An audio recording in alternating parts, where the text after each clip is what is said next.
Story 1. The last house on Briar Hollow Road had been abandoned for 15 years. Yet every winter, its chimney produced smoke. Locals claimed it was just wind stirring soot loose from the flue. Others said teenagers snuck inside to scare each other. But when a snowplow driver reported seeing a woman standing in the upstairs window, watching him pass at exactly 3:17 a.m., the town stopped laughing. 3 weeks later, a missing persons report surfaced. The description of the missing woman matched the figure seen in the window, and she had vanished 10 years after the house was supposedly abandoned. The first thing Detective Aaron Pike noticed about Briar Hollow Road was how quiet it felt. Not peaceful quiet. Wrong quiet. Snow blanketed the long, winding stretch of road like a burial shroud, muffling the world into eerie stillness. Pike's tires crunched slowly over packed ice as his unmarked sedan crawled toward the end of the road, where the tree line thickened into a dark wall of skeletal branches, and beyond them sat the house. He had seen photographs before arriving. Crime scene archives, old real estate listings, newspaper clippings yellowed with time. None of them prepared him for seeing it in person. The two-story Victorian structure stood crooked against the gray sky, its faded blue paint peeled into jagged strips that fluttered like torn skin. The wraparound porch sagged unevenly. Its railing snapped in several places, as if something heavy had slammed into it years ago. Snow clung to the roof in thick layers, except for one peculiar detail. The chimney was clear. No snow rested around it. The bricks were darkened, recently warmed. Pike parked 30 feet away and shut off the engine. Silence swallowed him instantly. He reached for the file sitting on his passenger seat and flipped it open. Case file, missing person Lena Calloway. Age 34. Occupation, travel photographer. Last seen, December 12th, leaving her apartment in Riverton City. Vehicle found, abandoned near Briar Hollow Road turnout. Inside the file was a photograph of Lena. Bright green eyes, auburn hair tied loosely behind her shoulders. A confident smile that suggested she was used to exploring unfamiliar places alone. The last photo taken of her, according to timestamps recovered from her cloud storage, was snapped 3 nights ago. And it showed this house. Pike exhaled slowly, his breath fogging against the windshield. "Let's see what you're hiding," he muttered. The call that started it all. The case had landed on Pike's desk because no one else wanted it. Technically, Briar Hollow fell under county jurisdiction, but every officer who'd worked cases involving the road had requested reassignment within months. Officially, the reason cited was burnout. Unofficially, it was fear. Sheriff Dalton, a thick-necked man with tired eyes, had handed Pike the file personally 2 days earlier. "You ever worked cold rural disappearances?" Dalton asked. "2," Pike replied. Dalton nodded slowly. "Then you know how they go." "Yes," Pike said. "Usually someone knows something and doesn't talk." Dalton hesitated. "Not this time," he said quietly. The legend of Briar Hollow. According to town history, Briar Hollow Road once connected 2 logging settlements. When the timber industry collapsed in the late 1970s, both communities died almost overnight. Families moved. Businesses shuttered. The forest reclaimed everything, except one property, the Briar Hollow Estate. Originally owned by the Whitlock family, the house had served as both residence and boarding home for traveling loggers. In 1989, a fire partially damaged the west wing. The Whitlocks repaired the exterior, but never reoccupied the home fully. Then, in 1991, the entire Whitlock family disappeared. No signs of struggle. No bodies. Just an untouched dinner table, and a radio still playing softly in the living room. Authorities searched the surrounding forest for weeks, but the case went cold. Over time, the house became a local ghost story, a place teenagers dared each other to visit, but never stayed long enough to explore. Because, according to rumors, the house didn't like visitors. Entering the property, Pike stepped out of the car, his boots crunching through knee-deep snow. The cold bit through his coat instantly, sharpening his focus. He moved cautiously toward the front gate. It hung partially open, swaying slightly despite the absence of wind. Russ screamed softly as he pushed it wider. Snow along the pathway looked undisturbed, except for a narrow trail leading directly to the porch. Footprints. Recent ones. He crouched, brushing snow away carefully. The impressions were partially filled by fresh snowfall, but he could still make out details. Small boots. Possibly female. Size 7 or 8. The pattern matched Lena Calloway's hiking footwear listed in her missing persons report. Pike followed the tracks. They led directly to the front door. And stopped. He stared at the threshold, his pulse slowing as unease crept along his spine. There were no footprints leading away. Inside the house, the front door creaked open with surprising ease. Dust and decay should have flooded outward. Instead, Pike caught a faint scent of burnt cedar and something else. Warmth. The interior hallway stretched ahead, dimly lit by weak daylight filtering through cracked windows. Furniture remained draped in white sheets, their surfaces layered in years of dust. But the floor near the entrance was clean. Recently walked across, Pike stepped inside, hand resting on his holstered weapon. The wooden floor groaned beneath him, the sound echoing unnaturally loud through the empty house. "Sheriff's Department," he called out. His voice bounced back in warped fragments. No response. He moved room by room. The living room contained antique furniture arranged neatly around an old stone fireplace. Ash filled the hearth, and unlike the rest of the house, it was fresh. He crouched beside it. The embers were dead now, but the charcoal edges remained dark and brittle, not gray with age. Someone had lit a fire here within the last 12 hours. Pike stood slowly, scanning the room again. That was when he noticed the camera. It sat on a small side table beside the couch. Modern. Compact. Still powered on. He approached cautiously. The display screen flickered to life as he lifted it. A video file was open, paused at the last frame. He pressed play. Lena's recording. Static crackled before Lena's face filled the screen. Her expression was strained, eyes darting off camera repeatedly as she whispered, "If anyone finds this, I didn't come here alone." Pike felt his chest tighten. Behind her, the living room fireplace glowed with orange flame, confirming the recording was recent. "I followed the trail," she continued. "The disappearances weren't random. They were mapping something. Every victim, every location, it forms a pattern leading here." A loud creak echoed behind her in the recording. Lena turned sharply. "You don't understand," she whispered urgently. "The house isn't empty. Someone lives here." "Someone who?" The screen jerked violently. Lena gasped, and then the video cut to black. The second set of footprints. Pike replayed the video twice before lowering the camera slowly. He turned toward the staircase rising along the hallway wall. Something tugged at his instincts, something primal that told him he wasn't alone. He moved toward the stairs, his breathing controlled, steps careful. Halfway up, he stopped. There, layered faintly over Lena's boot prints in the dust, was another set of tracks. Barefoot, large, and leading upward. The upstairs corridor. The second floor smelled different. Less like decay, more like confinement. Doors lined both sides of a narrow corridor. Most were slightly ajar, revealing empty bedrooms filled with broken furniture and peeling wallpaper. Except the last door at the end of the hall. It was closed. Light flickered beneath it. Pike approached slowly, every nerve screaming caution. He pressed his ear against the wood. Silence. Then, a faint scraping sound, like fingernails dragging across hardwood. He drew his weapon and pushed the door open. The room of photographs. The sight inside made him freeze.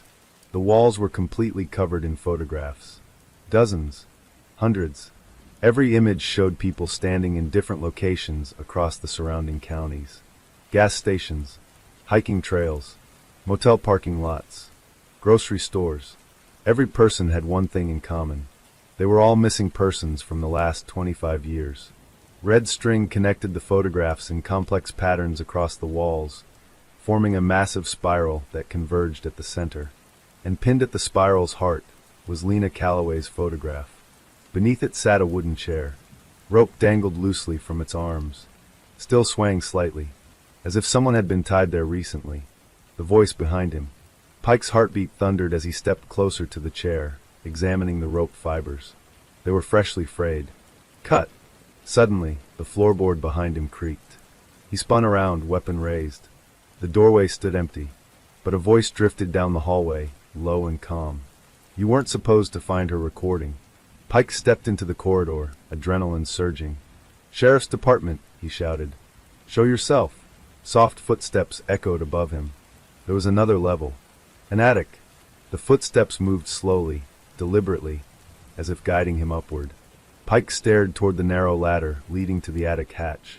Snow began falling harder outside, wind howling through cracks in the house. The structure groaned like something alive and restless. He reached for the attic ladder, every instinct warning him to stop. Instead, he pulled it down and climbed.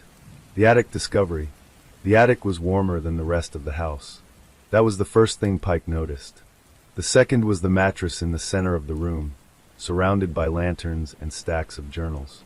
The third was the blood stain soaking into the wooden floor beside the mattress. Fresh. He rushed forward, scanning the room for signs of life. That was when he saw the message carved into the floorboards. 5 words. "You found the first house." Pike's stomach dropped. First. Not only. Behind him, the attic hatch slammed shut violently. Darkness swallowed the room as the lantern flames flickered out simultaneously. And from somewhere in the blackness, the same calm voice whispered, "You're closer than any of them." The darkness inside the attic pressed against Detective Aaron Pike like a physical force. He stood frozen, his senses straining through the pitch-black silence. The smell of extinguished lantern oil drifted through the air, sharp and metallic, blending with the copper tang of fresh blood soaking into the floorboards beside him. "You're closer than any of them." The voice echoed faintly in his mind, calm, deliberate, and terrifyingly controlled. Pike forced himself to breathe slowly. Panic was what whoever, or whatever, lurked inside this house wanted. He drew his flashlight from his belt and clicked it on. The beam sliced through the darkness, revealing dust particles swirling like disturbed snow. The attic was empty. The mattress still lay in the center. The journals remained stacked beside it. The blood stain glistened darkly under the light. But there was no sign of the person who had spoken. Pike moved cautiously, scanning every corner of the triangular attic space. The walls were lined with insulation that had been partially torn away, revealing aged wooden beams scratched with shallow marks. Some looked accidental, others intentional. He reached the hatch and tried lifting it. It didn't budge, locked from the outside. He exhaled sharply, forcing his mind into problem-solving mode. He had faced dangerous situations before, armed suspects, hostage standoffs, violent fugitives, but this felt different. This felt planned, psychological. Whoever controlled this house didn't rely on force alone. They relied on fear. The journals. Pike turned his attention to the stack of journals beside the mattress. There were at least 12 of them, each bound in worn leather, their edges curled with age. Some looked decades old. Others appeared relatively new. He flipped open the top journal. Inside, the handwriting was precise and methodical. Not chaotic, not erratic, organized. The first page contained a list of names. Dozens of them. Beside each name was a date and a location. Pike's pulse quickened as recognition struck him. Many of the names matched missing persons cases he had studied during his career. Some were regional. Others were from completely different states. He turned another page. A map was taped across 2 spreadsheets of paper. Small red circles marked locations across the country, densely clustered in rural areas, national parks, and abandoned towns. Lines connected the circles in a massive, spiraling formation. The spiral narrowed toward the center. And at the center, Briar Hollow Road. Pike stared at the map, his mind racing. This wasn't random. It wasn't even local. It was systematic. A network. He flipped through more pages. Each victim entry contained disturbing details, daily routines, personal habits, family connections, psychological profiles. Whoever created these journals had studied their targets for months, sometimes years, before they disappeared. He stopped on Lena Calloway's entry. It included photographs of her taken secretly at airports, cafes, hiking trails. The final note beneath her profile was written only days ago. Subject displays investigative curiosity. Increased risk of premature discovery. Extraction accelerated. Pike clenched his jaw. Extraction, he muttered. Not abduction. Not murder. Extraction. The word implied purpose. Control. Escape from the attic. A faint metallic click echoed behind him. Pike spun toward the hatch just as it creaked open slightly, letting a thin sliver of hallway light spill into the attic. No one stood there. He didn't hesitate. Grabbing the journals and stuffing two into his evidence bag, he rushed to the ladder and climbed down, weapon drawn. The upstairs hallway was empty.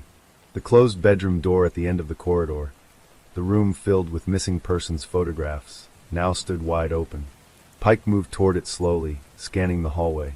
Every floorboard groan made his nerves tighten further. When he reached the doorway, he stopped. The spiral pattern of photographs on the wall had changed. Lena's picture was gone. In its place, pinned at the spiral's center, was a photograph of him. The message. Pike stared at the image, his throat tightening. The photo had been taken recently, likely within the last 24 hours. It showed him exiting the sheriff's office, unaware he was being watched. Below the photograph, written in neat block letters, was a single sentence. "You are now part of the map." A chill spread through Pike's chest as he scanned the surrounding photos again. Some victims were circled in black marker. Others were crossed out entirely. He reached toward his radio. Static crackled immediately, drowning out any attempt to contact dispatch. "Of course," he muttered. The house wasn't just a crime scene. It was a controlled environment. The hidden basement. Pike forced himself to continue searching. Fear meant mistakes, and mistakes meant becoming another photograph on the wall. Back downstairs, he conducted a faster but thorough sweep. The kitchen remained untouched, though he noticed canned food stacked neatly inside the pantry, expiration dates within the last year. Someone had been restocking supplies regularly. The dining room held another disturbing detail. Place settings for 3 people sat arranged on the table, dustless and recently polished. He crouched beside them, examining the utensils. 3 forks, 3 knives, 3 plates, but only one chair showed signs of recent use. The others remained perfectly aligned, untouched, waiting. Pike stood slowly, scanning the floor. That was when he noticed faint drag marks leading toward the far corner of the room. He followed them to a large antique cabinet pressed against the wall. Its weight suggested it hadn't been moved in years, yet the floor beneath it showed fresh scratch marks. He holstered his weapon, braced himself, and shoved the cabinet sideways with a grunt of effort. Behind it was a narrow basement door, unlocked. He hesitated only a second before pulling it open. The underground chamber. The basement stairs descended steeply into darkness. The air rising from below smelled damp and stale, layered with the unmistakable scent of confinement. Pike activated his flashlight again and descended carefully, each step echoing through the narrow stairwell. At the bottom, the beam revealed a wide underground chamber reinforced with concrete walls, clearly renovated long after the house's original construction. Metal rings were bolted into the floor. Chains hung loosely from them. A folding table sat in the center of the room, covered with medical equipment, recording devices, and labeled storage containers filled with syringes and sedatives. Pike approached cautiously, scanning labels. Ketamine, midazolam, morphine, professional-grade sedation drugs. This wasn't improvised. It was clinical, organized. He opened one of the storage containers and found dozens of memory cards labeled with dates and victim names. Evidence. Documentation. Someone wasn't just abducting people. They were recording it. The wall of routes. Across the far wall of the chamber hung a massive laminated map of the United States. Colored pins connected with string formed complex travel routes across state lines. Each route ended at one of several marked houses, properties scattered across remote locations nationwide. Pike's heart pounded as realization struck. Briar Hollow wasn't the origin. It was one node in a much larger operation. He counted at least 8 other marked houses, 8 potential abduction sites, 8 potential holding locations. The scale of it made his stomach twist. "How many victims?" he whispered. A sudden thud echoed upstairs. Pike froze. Footsteps followed, slow and deliberate, moving across the living room floor above him. He extinguished his flashlight instantly, plunging himself into darkness. The footsteps stopped. Silence returned. Then, a faint scraping sound drifted down through the ceiling, as if furniture was being moved again, blocking exits. The second message. Pike waited several tense minutes before cautiously reactivating his flashlight and scanning the chamber again. That was when he noticed something new. A clipboard resting on the folding table. He was certain it hadn't been there earlier. He approached slowly, The paper clipped to it contained fresh handwriting. Detective Pike, subject observation begun. Behavioral response, controlled but escalating. Prediction, will pursue network independently. Outcome probability, 72% success in reaching second house. Pike's hands tightened around the clipboard. Whoever was orchestrating this operation wasn't just watching him. They were studying him, testing him. The recorded voice. A small speaker mounted in the corner crackled to life suddenly, making Pike spin toward it. The same calm voice filled the chamber. "You're faster than the others," it said conversationally. Pike stepped closer to the speaker. "Where is Lena Calloway?" A soft chuckle echoed through the room. "Alive," the voice replied. Pike's chest tightened. "For now." "Why?" Pike demanded. "Why are you doing this?" There was a long pause before the voice answered. "To perfect selection." The words sent a chill through him. "People vanish every day, detective," the voice continued. "But most are wasted potential. Poor candidates. We choose differently. We choose those who search, those who question, those who refuse comfort." Pike's jaw clenched. "You're building something." "Correct. Where are they being taken?" Another pause. Then, "Find the second house." The speaker went silent. The realization. Pike stared at the massive map again, his mind racing through the possibilities. If Lena was alive, and if the voice was telling the truth, then time mattered. He scanned the 8 marked houses carefully. One stood out immediately. It was circled in black ink, located deep within a remote mountain region 3 states away. Beside it, handwritten text read, "Next convergence point." Pike snapped photographs of the map and gathered as much physical evidence as he could carry. Every instinct told him to leave immediately and contact federal authorities. But the voice's words echoed in his mind. "You're closer than any of them." Who were the others? Other detectives? Other investigators? Had they all vanished chasing the same trail? The burning evidence. As Pike reached the basement stairs, smoke drifted faintly from above. His pulse spiked. He rushed upstairs, weapon drawn.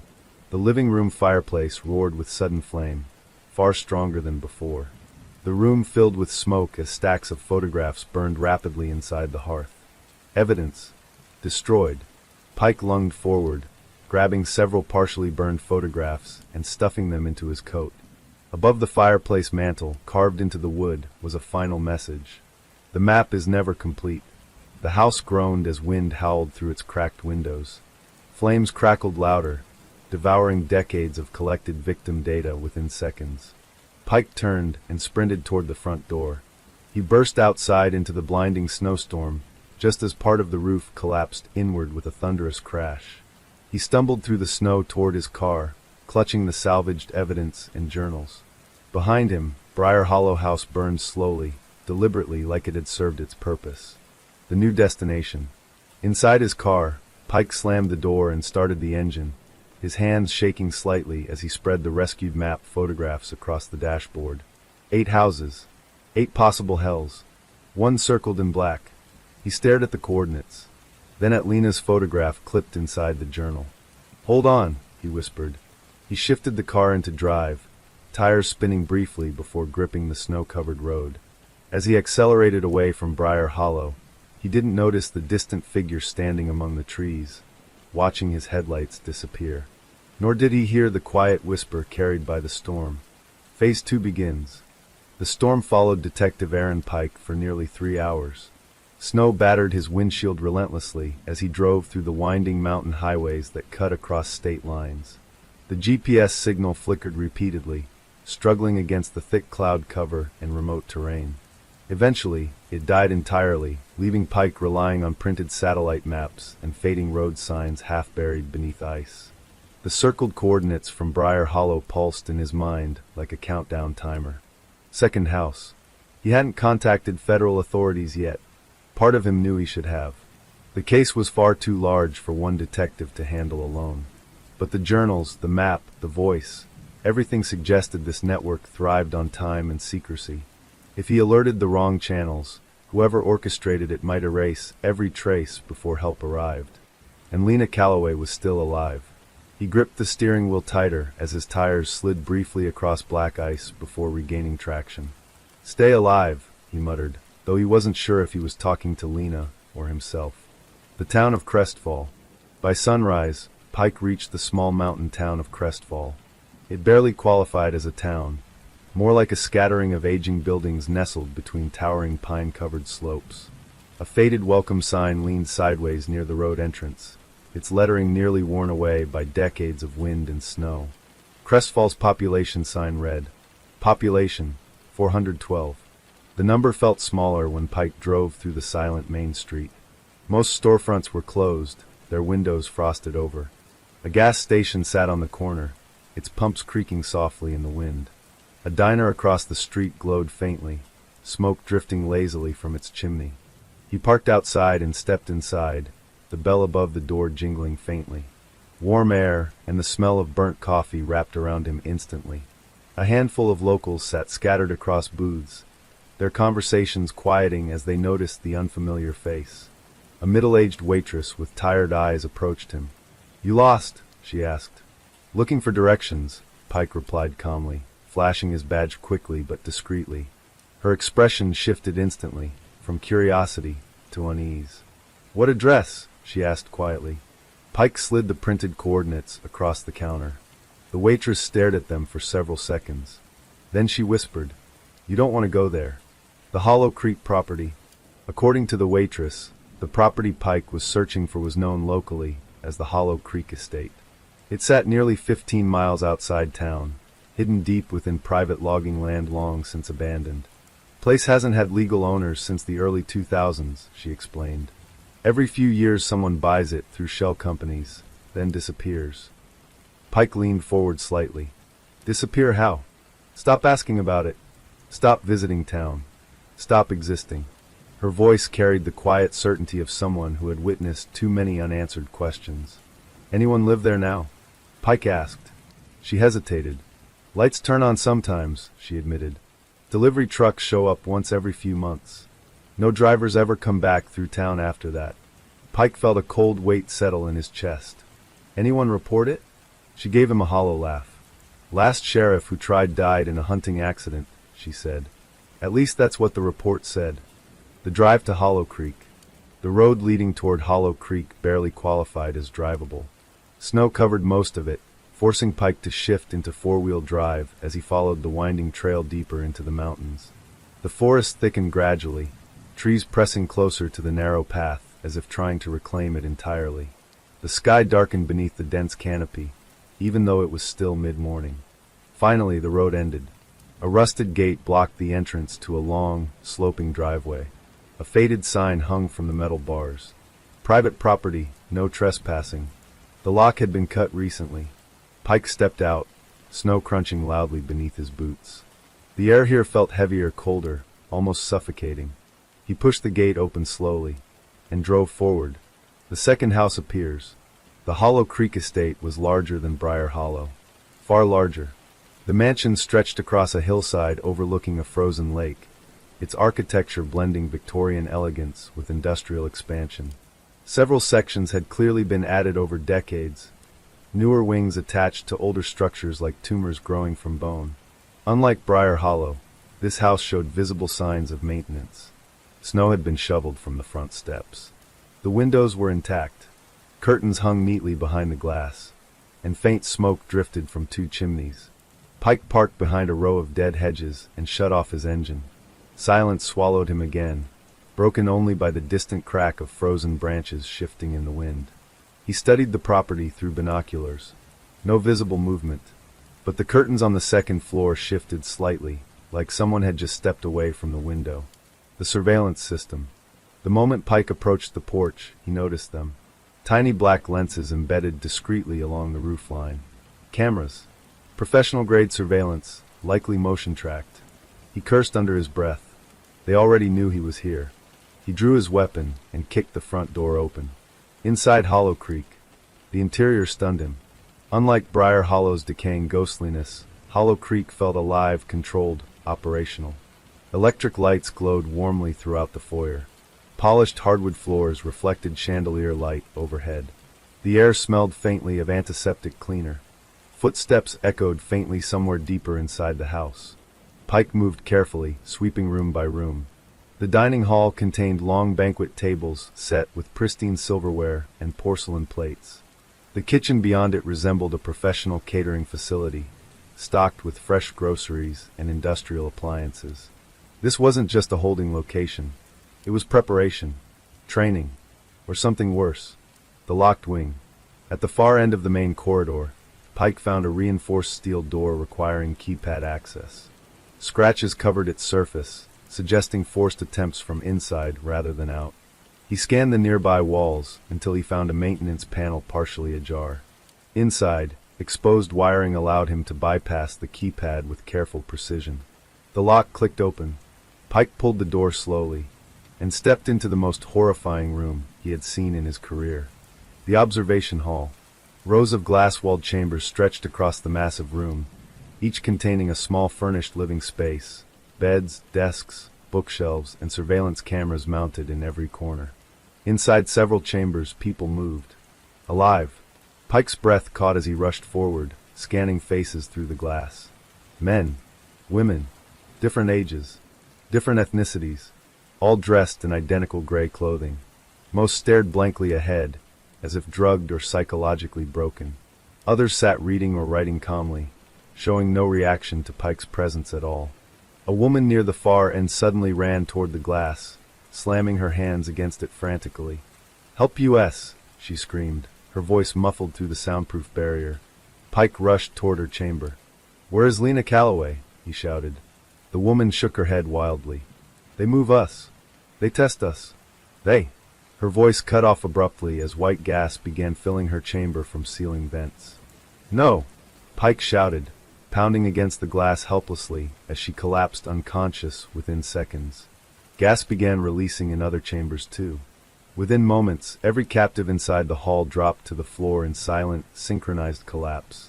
Pike staggered back, horrified. They had fail-safes. Remote sedation. Total control. The intercom returns. A familiar crackle filled the observation hall as hidden speakers activated. "You're exceeding expectations, Detective Pike," the calm voice said. Pike spun toward the ceiling cameras. "Where are they taking them?" "Progressing them," the voice corrected. "They're prisoners. They are candidates." "For what?" Pike demanded. The voice paused thoughtfully. "For evolution." Pike's stomach twisted. "You're sick," he muttered. "No," the voice replied evenly. "I am patient." The reveal.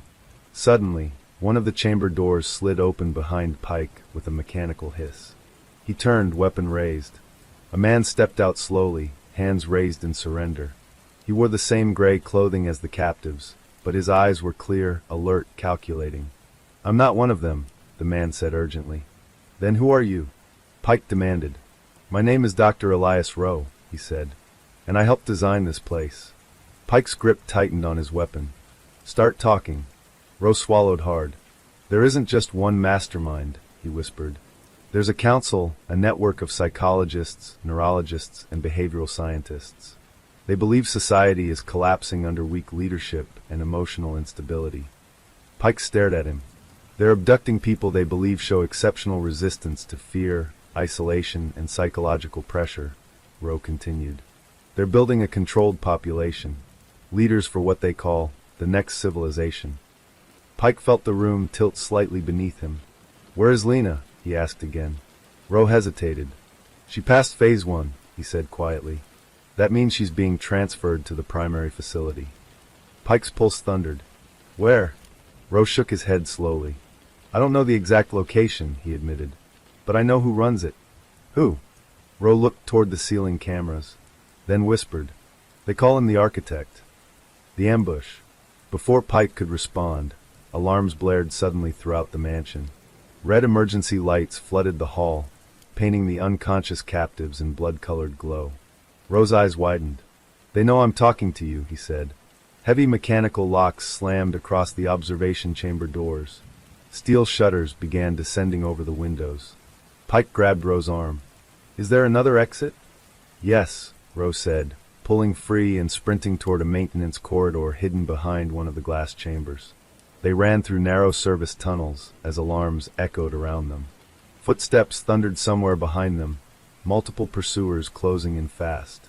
"Why help me?" Pike shouted as they ran. Ro's face twisted with guilt.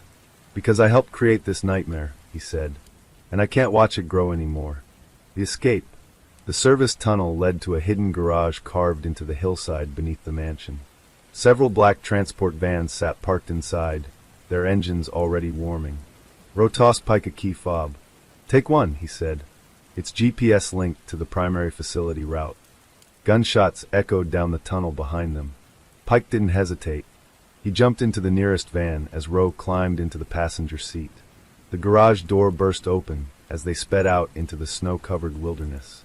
Behind them, the Hollow Creek mansion sealed itself shut again, like a living organism protecting its secrets. The new truth. As Pike drove down the mountain road, Ro pulled a hidden tablet from the van's dashboard. A blinking route appeared across multiple states, leading toward a single isolated location. Ro's voice shook as he stared at it. This is where they take Phase 1 survivors, he whispered. Pike glanced at the coordinates briefly. Is Lena there? He asked. Ro nodded slowly. If she survived, she's at the primary facility. Pike pressed the accelerator harder as the storm thickened around them. Then that's where we're going. Behind them, unseen drones rose silently from the Hollow Creek estate, tracking their escape through the blizzard. The transport then cut through the blizzard like a wounded animal fighting against the storm. Detective Aaron Pike gripped the steering wheel as snow battered the windshield, reducing visibility to a ghostly blur. The GPS route on the dashboard flickered faintly, its blinking red path leading them toward the unknown. Beside him, Dr. Elias Rowe sat rigid, clutching the tablet that displayed the route to what he had called the primary facility. For several minutes, neither of them spoke. The only sounds were the engines straining against icy roads and the distant howl of mountain wind. Finally, Pike broke the silence. You said there's a council, he said. How many? Rowe hesitated. 7, he answered quietly. Pike glanced at him. And the architect leads them? Rowe nodded slowly. Yes. He built the system, designed the selection process, created the facilities. The rest of us, we expanded it. Pike's jaw tightened. How long has this been happening? Rowe stared out the windshield, as if dreading his own answer. Longer than you'd believe. The origin. Rowe swiped across the tablet screen, opening a series of encrypted documents. After a brief authentication process, photographs and historical records filled the display. The program started in 1987, Rowe said. Pike's eyes flickered with surprise. That long? Rowe nodded. It began as an experimental behavioral research project funded through multiple shell organizations tied to private defense contractors and academic grants. The goal was simple at first. To study human survival psychology? Yes, Rowe said, but it evolved quickly. He pulled up an old photograph showing a group of researchers standing in front of a rural compound. The architect, his real name was never used within the council, was a prodigy in cognitive behavioral mapping. He believed modern society created dependency, emotional fragility, herd mentality. Pike snorted quietly. So he started kidnapping people? Not at first, Rowe said. Initially, subjects volunteered. Psychological endurance trials, isolation studies, controlled stress environments. Pike stared at him coldly. And when volunteers stopped surviving the tests? Rowe swallowed. That's when recruitment became involuntary. The spiral philosophy. The van's tires slid briefly across an icy bend before Pike regained control. He listened carefully as Rowe continued. The architect believed human progress followed a spiral, Rowe said. Not linear. Each societal collapse created stronger survivors who rebuilt civilization. He believed another collapse was coming: global instability, environmental disaster, political fragmentation. And he wanted to build a replacement population, Pike said grimly. Yes, Rowe admitted, by abducting people he thought were mentally strong enough to survive his tests. Rowe nodded. The spiral symbol you saw at Briar Hollow represents progression, he explained. Each ring marks a stage of psychological endurance. Subjects who pass one phase move closer to what he calls convergence. Pike tightened his grip on the wheel. And convergence means what? Rowe hesitated. A fully conditioned population, he said quietly. Individuals stripped of fear responses, trained to obey structural logic instead of emotional instinct. Pike shook his head slowly. He's not building survivors, Pike said. He's building soldiers. Ro didn't respond. The houses. The GPS route flickered as they descended from the mountains and merged onto a frozen interstate highway. Snowplows had partially cleared the lanes, allowing Pike to increase speed. The houses are testing facilities, Ro explained. Each serves a specific purpose in the selection process. Briar Hollow? Pike asked. Initial extraction and psychological destabilization, Ro said. Subjects are isolated, monitored, and forced to confront fear of abandonment. Hollow Creek? Phase 1 conditioning, Ro replied. Observation, emotional suppression, behavioral testing. And the primary facility? Ro stared at the blinking destination marker. That's where final transformation happens. Lena's status. Pike's chest tightened. If Lena passed Phase 1, he said, what happens next? Ro exhaled slowly. She would undergo memory reprogramming, identity stripping, intensive cognitive restructuring. You mean brainwashing, Pike said flatly. Ro nodded reluctantly. Yes. Can it be reversed? Ro hesitated long enough to answer the question before speaking. Sometimes, he admitted, if the subject hasn't completed final convergence. Pike pressed the accelerator harder. The architect's profile. Tell me about him, Pike said. The architect. Ro's face tightened slightly. No one outside the council has ever seen his face, he said. All communication occurs through encrypted channels and voice modulation. Even council meetings are conducted remotely.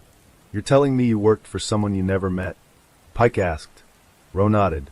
He believed anonymity preserved objectivity, Ro said. He claimed emotional recognition compromised rational authority. Pike scoffed. Or he was hiding. Ro didn't argue. He's older, Ro added quietly.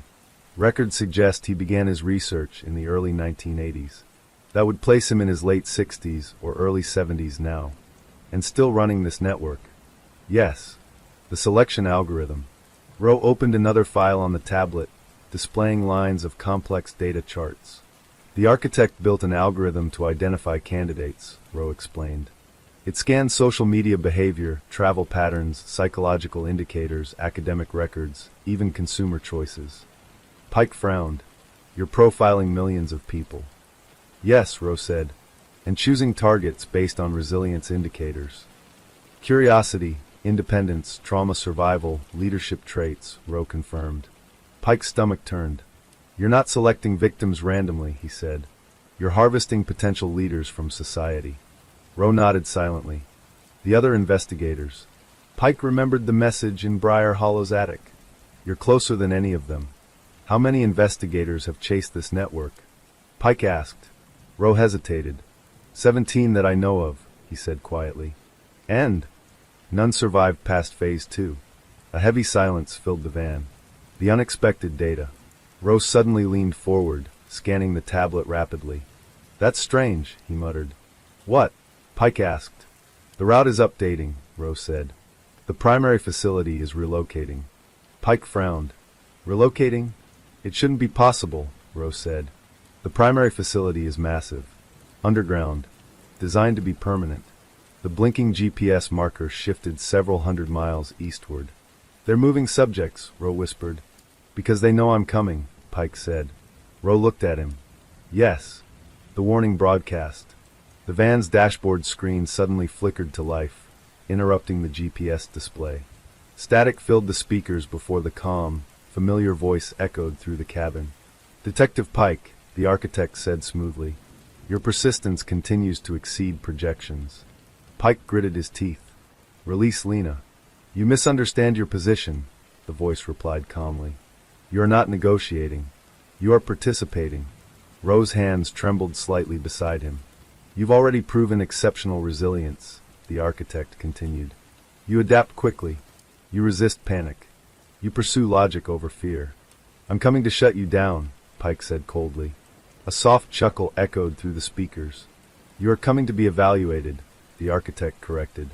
The screen flickered back to GPS navigation. The secret passed. Ro stared at Pike with something resembling horror. He's never spoken directly to an outsider before, Ro whispered. Why now? Pike asked. Ro hesitated. Because you weren't just selected randomly, he said. Pike glanced at him sharply. What do you mean? Roe opened another hidden file on the tablet. Inside was Pike's photograph. Multiple photographs. Surveillance images from different cities, years apart. Case reports from his past investigations. Psychological evaluations. One document displayed a title that made Pike's pulse freeze. Subject Pike, long-term observation. Pike's voice dropped dangerously low. How long? Roe swallowed. 10 years. The personal target. Pike's mind raced as he processed the revelation. They've been watching me for a decade, he said. Yes, Roe admitted. Why didn't they take me earlier? Roe hesitated. You were classified as a late spiral candidate, he said quietly. Pike stared at him. Meaning? You required accumulated trauma and investigative experience to reach ideal psychological conditioning thresholds. Pike felt anger surge through him like wildfire. They let cases happen, disappearances, deaths, just to shape me into a better target? Roe didn't respond. He didn't need to. The trap ahead. Snow thinned as they crossed into flatter terrain, the storm gradually weakening. The GPS marker stabilized again, revealing their destination was now an isolated desert region nearly 12 hours away.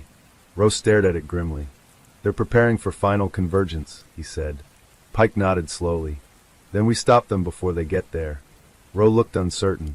You don't understand how protected the primary facility is, he said. Private security, automated defenses, underground bunker systems. I don't care, Pike interrupted. They've taken hundreds of people. Thousands, Roe corrected quietly. Pike's hands tightened around the wheel again. Then we stop them, he repeated. The silent tracker. Neither man noticed the blinking red indicator hidden beneath the van's dashboard, transmitting their exact location back to the council's surveillance network. Miles behind them, a convoy of identical black vehicles merged onto the interstate. Tracking, closing, waiting, the final realization. As dusk settled across the horizon, Pike glanced again at the tablet showing Lena's status file still open. Her name glowed under the classification. Phase 1 survivor, transfer pending. He exhaled slowly, forcing calm into his voice. We're gonna get her out, he said. Roe looked at him uncertainly. You're still thinking like this is a rescue mission, Roe said quietly. Pike stared ahead into the fading daylight. It is. Roe hesitated, then asked the question neither of them wanted to voice. What if she doesn't want to leave anymore? Pike didn't answer, but the silence between them spoke louder than any words. The storm was long behind them when the land began to change. Mountains flattened into barren plains. Pine forests faded into skeletal scrubland. By sunrise on the second day of driving, Detective Aaron Pike and Dr. Elias Rowe had crossed into desert territory where the horizon stretched endlessly in every direction. The world felt empty here. Too empty. Pike's van sped across a narrow two-lane highway cutting through cracked earth and rust-colored sand dunes. Heat shimmer distorted the distance even in early morning light. Civilization had vanished hours ago. No gas stations, no towns, not even radio signals strong enough to carry music. Only static. Roe stared at the tablet, watching the blinking route slowly narrow toward its destination. They chose this region for a reason, he said quietly. Isolation, Pike replied. Not just that, Roe said. Underground stability. Minimal satellite interference. And historically, this land hides infrastructure well. Pike glanced at him briefly. You mean government testing zones? Roe nodded slowly. Abandoned military installations, he said. Cold War bunker systems. The architect repurposed many of them. Pike's stomach tightened. How big is this place? Roe hesitated before answering. Big enough to hold hundreds. The dead road. The GPS eventually directed Pike off the highway onto a forgotten service road barely visible beneath drifting sand. The asphalt cracked apart beneath their tires as they drove deeper into the desert basin. Several miles later, the road ended abruptly at what appeared to be a collapsed mining site. Rusted drilling towers, abandoned trailers, and warning signs half buried by time. Pike slowed the van. This is it? He asked skeptically. Roe studied the tablet carefully. Yes, he said, but the entrance won't be visible. Pike parked behind an overturned fuel truck, scanning the silent landscape through binoculars. Nothing moved. No guards. No vehicles. Just desert wind sweeping across skeletal machinery. It's too quiet, Pike muttered. Ro nodded. It's designed that way. The hidden gate. Ro climbed out of the van and walked toward the center of the abandoned site, scanning the ground carefully. Pike followed, weapon drawn, eyes sweeping the horizon for movement. After several minutes, Ro stopped near a circular concrete platform barely visible beneath drifting sand. This is it, he said. Pike crouched beside him, brushing away sand with his gloved hand. Embedded in the concrete was a biometric scanner disguised as a maintenance panel. You still have access? Pike asked. Ro hesitated. For now. He pressed his palm against the scanner. For several tense seconds, nothing happened. Then the desert ground trembled faintly. A deep mechanical rumble echoed beneath their feet as the entire concrete platform began sliding sideways, revealing a massive steel elevator descending into darkness. Cold air rushed upward from the opening, carrying the sterile scent Pike had come to associate with the network's facilities. Ro stepped toward the platform. If my clearance still works, this will take us inside Phase 2, he said. Pike nodded. Then let's end this. They stepped onto the elevator as the platform sealed behind them, lowering them into the earth. The underground city. The descent lasted nearly 2 full minutes. When the elevator finally stopped, Pike stepped into a massive subterranean complex that stole the breath from his lungs. The primary facility wasn't a bunker. It was an underground city. Bright artificial lighting stretched across multiple levels of steel catwalks, laboratory wings, living quarters, and containment blocks. Hundreds of personnel moved through the corridors, scientists, technicians, and uniformed security teams. Massive observation screens displayed psychological data, biometric tracking, and live surveillance footage of subjects inside testing chambers. Pike whispered under his breath. My God! Ro looked equally shaken, despite knowing what existed here. It's grown, he said quietly. Far beyond what I helped design. Blending in. Ro quickly grabbed 2 gray staff jackets from a nearby storage locker. Put this on, he whispered. Pike slid into the jacket, hiding his weapon beneath the fabric as they stepped onto one of the catwalks overlooking the main facility floor. Lena would be inside Phase 2 conditioning, Ro said. That means neurological testing and identity restructuring. Where? Pike asked. Ro pointed toward a massive reinforced wing marked with a spiral insignia twice the height of a person. There. The conditioning wing. The corridor leading to Phase 2 felt colder than the rest of the facility. Glass walls revealed rows of sterile white rooms where subjects sat strapped into reclining chairs surrounded by neural monitoring equipment. Some watched flashing light sequences on overhead screens. Others listened to audio loops through embedded headsets. Every subject wore identical white clothing now, stripped of personal identity markers. Pike's chest tightened as he scanned the faces. Then he saw her. Lena Calloway sat motionless inside Chamber 27, her eyes fixed on a pulsing light display, while electrodes lined her temples and neck. She's alive, Pike whispered. Ro nodded grimly. But not for long if Phase 2 completes. Pike stepped toward the chamber door. Suddenly, alarms blared. The security breach. Red emergency lights flooded the corridor as automated security shutters slammed across every exit. Armed guards flooded into the hallway within seconds, weapons raised. Ro's face drained of color. They tracked the van, he said. Pike pulled his weapon free, scanning for escape routes. Is there a manual override for the chambers? He asked. Yes, Ro said. Control room, level 3. Then move. The control room assault. They sprinted through maintenance corridors as guards closed in behind them. Gunfire echoed through the steel hallways as Pike returned fire, forcing pursuit teams to take cover. Ro led them through a ventilation shaft access point, crawling upward through narrow steel tunnels until they reached the Phase 2 control room overlooking the conditioning wing. Inside, technicians scrambled in panic as Pike kicked the door open. Override the chambers.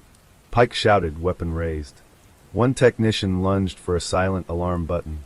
Pike fired a warning shot that shattered the console inches from his hand. Now!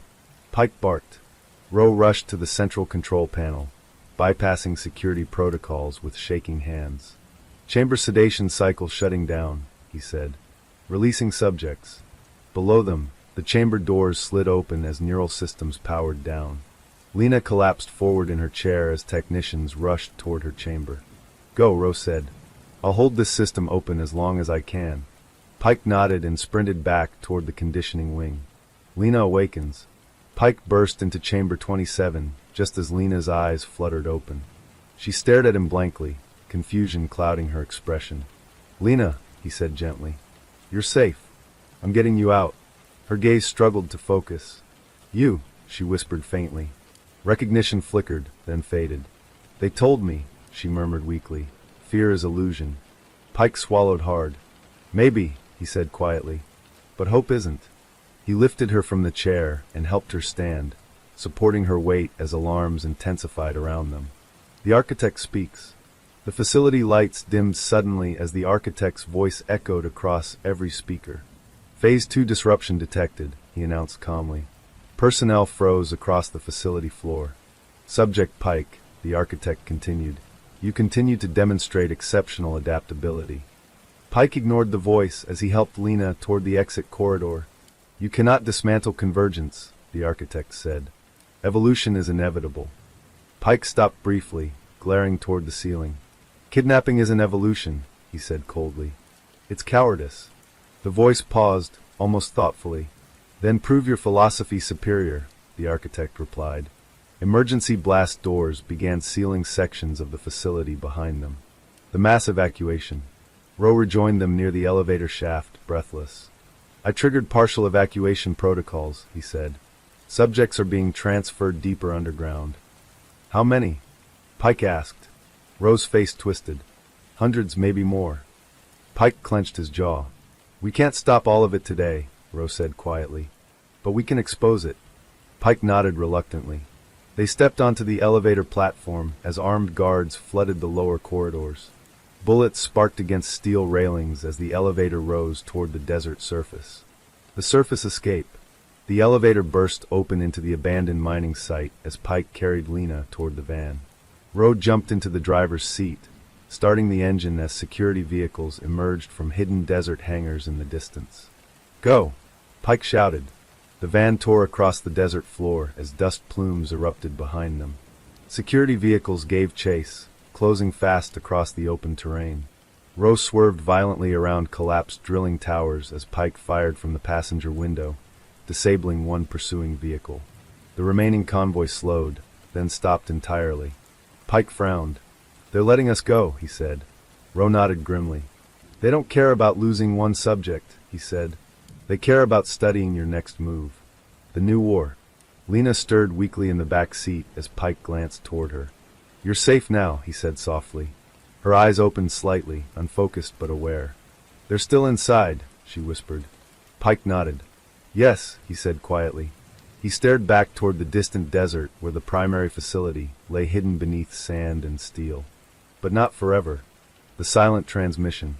Unseen to Pike and Rowe, a microscopic tracker embedded inside Lena's neural implant activated as her brainwaves stabilized. Its signal transmitted silently across encrypted satellite networks. Back inside the underground facility, the architect watched the signal update on his private monitor. Phase 3 begins, he whispered. The desert never truly slept. Even after sunset, heat lingered in the cracked earth like a warning. The wind whispered across abandoned highways and dry riverbeds, carrying sand that erased footprints almost as quickly as they formed them. Detective Marcus Hale stood outside the mobile command trailer, staring at the endless stretch of dunes surrounding the newly discovered third house. The air smelled like dust and tension. Behind him, floodlights illuminated the structure, a weathered ranch house standing alone in the Mojave wasteland. It looked harmless from a distance, ordinary, forgettable, but Marcus knew better. This was Phase 3, and everything about it felt wrong. Inside the trailer, Agent Sarah Vega leaned over a digital projection table. The glowing holographic map displayed red pins marking every known disappearance tied to the architect's network. Marcus stepped inside. Tell me you found something, he said. Sarah didn't look up. I have, she replied quietly. And you're not going to like it. Marcus crossed his arms. Try me. Sarah expanded the map with a swipe. New red dots appeared, hundreds of them, forming a massive circular pattern across 3 states. Marcus frowned. That wasn't there before. It wasn't visible before, Sarah corrected. She tapped a command, and the pins rearranged themselves into a complex geometric design. Marcus felt his stomach tighten. It wasn't random. It was precise. Every location, Sarah said, is positioned to create a layered containment system. Marcus shook his head slowly. Containment for what? Sarah finally turned toward him. For people. The pattern evolves. The new data had come from encrypted files recovered inside the second house, the one in rural Nevada. At first glance, they looked like architectural drafts. But when FBI analysts decrypted them, they revealed something far darker. Marcus studied the screen as Sarah zoomed into the desert region surrounding them. This house, she said, pointing at the ranch property outside, isn't just another holding site. Then what is it? Sarah hesitated. It's a staging ground. Marcus blinked. For transport? No, she said. For training. Silence filled the trailer. Marcus felt a cold wave ripple down his spine. You're saying they're conditioning victims? Sarah nodded grimly. We think Phase 3 is where they turn captives into operatives. The hidden rooms. An hour later, tactical teams entered the ranch house. Marcus led the first unit inside. The front room looked deceptively normal, dusty furniture, faded curtains, cracked ceiling paint. But the moment they stepped deeper inside, the illusion shattered. The hallway walls were lined with reinforced steel plates. Hidden cameras blinked to life as motion sensors activated emergency lighting. Marcus signaled the team forward. They reached a locked basement door reinforced with biometric scanners. Blow it, Marcus ordered. Seconds later, the lock shattered under controlled explosives. The door swung open, and Marcus immediately knew they'd found something worse than any holding cell. The basement stretched far below ground, expanding into a sprawling labyrinth of corridors. Rooms branched off in every direction. Training rooms, observation chambers, psychological conditioning cells. Marcus stepped into the first chamber. The walls were covered in mirrored glass. In the center stood a metal chair bolted to the floor, surrounded by overhead projectors and audio emitters. Sarah entered behind him, scanning the equipment. This is advanced behavioral programming, she whispered. Marcus examined the walls closer. Scratches covered the glass, hundreds of them. Desperate attempts to escape. On one wall, someone had carved a single word into the metal paneling. Obey. The files no one expected. In a secure server room hidden behind the labyrinth, digital forensics teams discovered thousands of encrypted video recordings. Marcus sat beside Sarah as the first file played. The footage showed victims sitting in identical chairs, restrained, exhausted, terrified. A masked figure spoke through a voice modulator. Survival requires adaptation, the voice said calmly. Images flashed rapidly across the screen, violent scenarios, threat simulations, escape drills. Marcus watched as victims were forced to complete tactical exercises under psychological stress. They're training them like soldiers, he murmured. Sarah nodded. But they're also breaking them. The footage cut to another recording. This time, Marcus leaned closer. The victim wasn't random. It was a man Marcus recognized from a missing persons case 3 years earlier. A search and rescue volunteer who vanished during a wildfire evacuation. Marcus clenched his jaw. They've been running this operation for years, he said. Sarah clicked another file and froze. Her breath caught. Marcus saw her expression change. What is it? She turned the screen toward him. Marcus's blood turned to ice. The video showed a group of captives undergoing training exercises. But one of them wasn't a victim anymore. He was giving instructions, guiding others through survival drills, leading them. Marcus whispered the name before he could stop himself. Daniel Foster. Sarah nodded.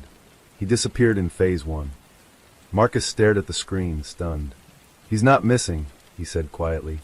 He's working for them. The sudden signal. Before Marcus could process the revelation, alarms exploded across the compound. A tech analyst rushed into the trailer. Detective Hale, we just intercepted a signal transmission from inside the property. Marcus spun toward him. Origin. Sub-basement level, below the training facility. Marcus grabbed his radio. All units, lock down the perimeter.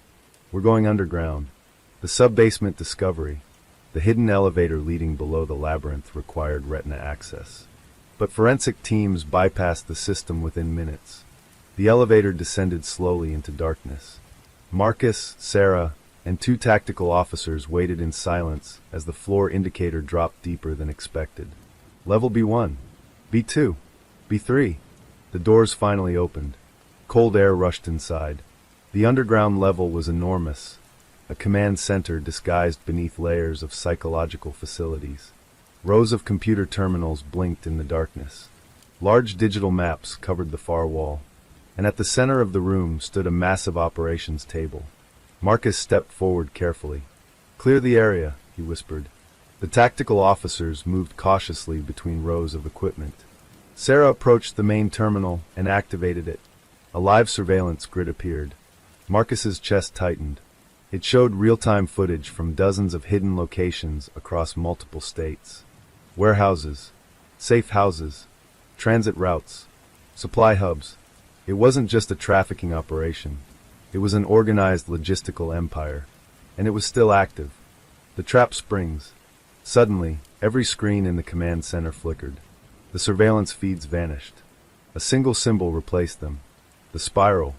Marcus froze. Then a distorted voice filled the room. "You've advanced farther than most, Detective Hale." Marcus grabbed his radio. "Trace the signal." Sarah was already typing furiously. "Working on it, but it's bouncing through multiple encrypted relays."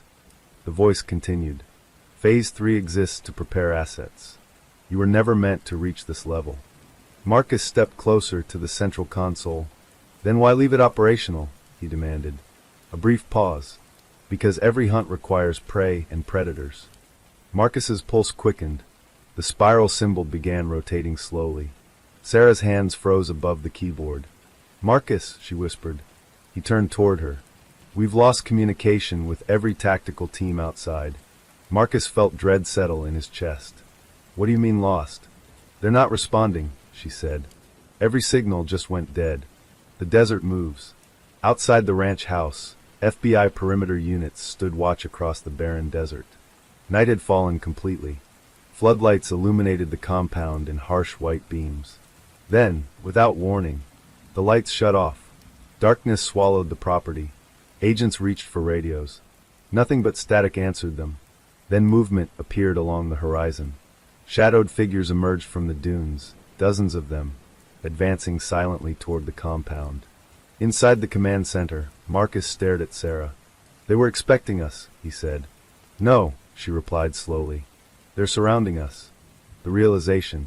Sarah finally traced the signal source. Her face drained of color. Marcus stepped beside her. "Where is it?" She pointed at the digital map. Marcus stared at the blinking marker. It wasn't outside. It wasn't underground. It was inside the compound itself. Specifically, inside the training labyrinth they had just searched. Marcus's voice dropped. "Someone is still here." The voice returned through the speakers, calmer than before. "Phase 3 has one final objective, Detective." Marcus gripped his weapon. "And what's that?" The spiral symbol expanded across every monitor in the room. "To test adaptability." Suddenly, heavy metal doors slammed shut across the sub-basement exits. Emergency locks activated. Red lights flooded the chamber. Marcus turned toward Sarah. "We're trapped." Above them, faint echoes of footsteps began moving through the labyrinth corridors. Not frantic, not chaotic, disciplined, coordinated, trained. Sarah whispered the realization neither of them wanted to say aloud. "The victims." Marcus nodded slowly. "They've been turned into hunters." The countdown begins. The central operations table suddenly illuminated. A digital timer appeared. 2 hours, 59 minutes, and 59 seconds. 3 hours. Marcus stared at the screen. "What happens when it hits 0? He asked. The voice answered without hesitation. "Phase 4 begins." Marcus exhaled slowly, steadying his nerves. He checked his weapon, then turned to Sarah. "We're not waiting for them to come to us." Sarah met his gaze. "You have a plan?" Marcus glanced toward the sealed corridor doors. "No," he admitted. Then he chambered around. "But we're about to make one." Above them, footsteps echoed closer through the labyrinth. And for the first time since the investigation began, Marcus Hale realized they weren't investigating a criminal network anymore. They had become part of the architect's design, and the hunt had officially reversed. The timer glowed like a wound in the darkness. The red emergency lights inside the underground command center pulsed slowly, washing the room in blood-colored shadows. The low mechanical hum of locked steel doors echoed through the chamber like a heartbeat. Marcus Hale tightened his grip around his weapon, forcing himself to breathe slowly. Panic was exactly what the architect wanted. Sarah Vega stood beside the central console, frantically searching for any manual override. Her fingers flew across the keyboard, but every system returned the same answer. Access denied. They've locked us out of everything, she said. Marcus kept his eyes on the corridor. Then we stopped playing defense. Above them, footsteps echoed again, steady, synchronized, moving through the labyrinth corridors like soldiers preparing for battle. Not victims, not survivors. Soldiers. The first wave. The overhead security speakers crackled back to life. Phase 3 graduates, the distorted voice announced. Begin engagement. Marcus's jaw clenched. That voice, it's not automated anymore, Sarah whispered. Marcus nodded. He's watching us live. Suddenly, movement appeared at the far corridor entrance. Figures stepped into the red light. 5 of them. Each wore identical black tactical clothing with spiral insignias stitched into their sleeves. Their movements were calm, precise, terrifyingly coordinated. Marcus immediately recognized one face. Daniel Foster, once a rescue volunteer, now walking toward them with cold, focused eyes. Sarah whispered, "He looks different." Marcus noticed it too. Daniel's expression held no fear, no confusion, only discipline. Daniel raised his weapon slowly. Marcus fired first. Gunfire erupted across the chamber as tactical officers engaged the advancing group. Bullets struck metal walls, shattering glass panels and sending sparks into the air. But the attackers moved like they had rehearsed this moment. They split formation instantly, using cover positions inside the labyrinth entrance. One officer fell beside Marcus, struck in the shoulder. Sarah dragged him behind the operations table, while Marcus laid down suppressive fire. "Marcus!" she shouted. "They're flanking through the side corridors." Marcus glanced toward the secondary hallway. 2 more spiral operatives emerged from the darkness. "They know the layout better than we do," he muttered. Fighting the conditioned. The firefight escalated quickly. The spiral operatives didn't fire recklessly. They moved with calculated efficiency, covering each other with perfect tactical timing. Marcus ducked behind a steel pillar as rounds shattered overhead lighting fixtures. He studied their movements carefully. "They're not trying to kill us immediately," he said. Sarah reloaded her weapon beside him. "What do you mean?" "They're pushing us toward something." As if confirming his words, Daniel Foster shouted a command to the other operatives. They advanced slowly, tightening their formation while forcing Marcus and Sarah backward toward the inner data core room. "They're hurting us," Sarah realized. Marcus nodded. "Exactly. The data core." Marcus kicked open the reinforced door behind them and pulled Sarah and the wounded officer inside. The remaining tactical agent sealed the door manually with emergency locking clamps. Gunfire echoed outside as spiral operatives attempted to breach the room. The data core chamber was smaller, circular, lined with server towers humming with encrypted storage systems. Sarah immediately rushed to the central terminal. "This is the main storage cluster," she said breathlessly. "If we can access it, we might expose the entire network." Marcus glanced at the timer displayed across every monitor inside the chamber. 2 hours, 34 minutes, and 51 seconds. "You've got 20 minutes, he said. "Maybe less." Sarah began bypassing the encryption layers. Marcus turned toward the door, listening as the attackers attempted forced entry. The wounded officer groaned behind him. Marcus checked the man's injury quickly. "Stay with us," Marcus said. The officer nodded weakly. Marcus returned to the door and steadied his weapon. Outside, Daniel Foster's voice echoed through the hallway. "Detective Hale, you don't understand the system." Marcus shouted back through the reinforced steel. "Then explain it to me." A pause followed. Then Daniel spoke calmly. "We were saved." Sarah froze mid-typing. Marcus frowned. "Saved from what?" "Chaos," Daniel replied. "The world abandons the lost. The architect gives them purpose." Marcus felt anger surge through him. "You're kidnapping innocent people." "They were already forgotten," Daniel responded coldly.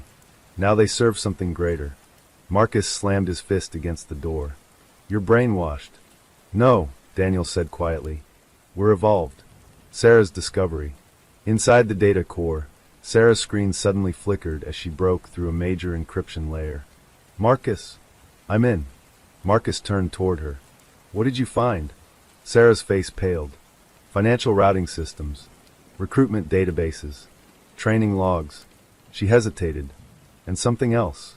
Marcus stepped closer. "What?" Sarah opened a classified personnel directory. Marcus stared at the screen as dozens of high-level names appeared. Politicians, corporate executives, law enforcement officials. All connected.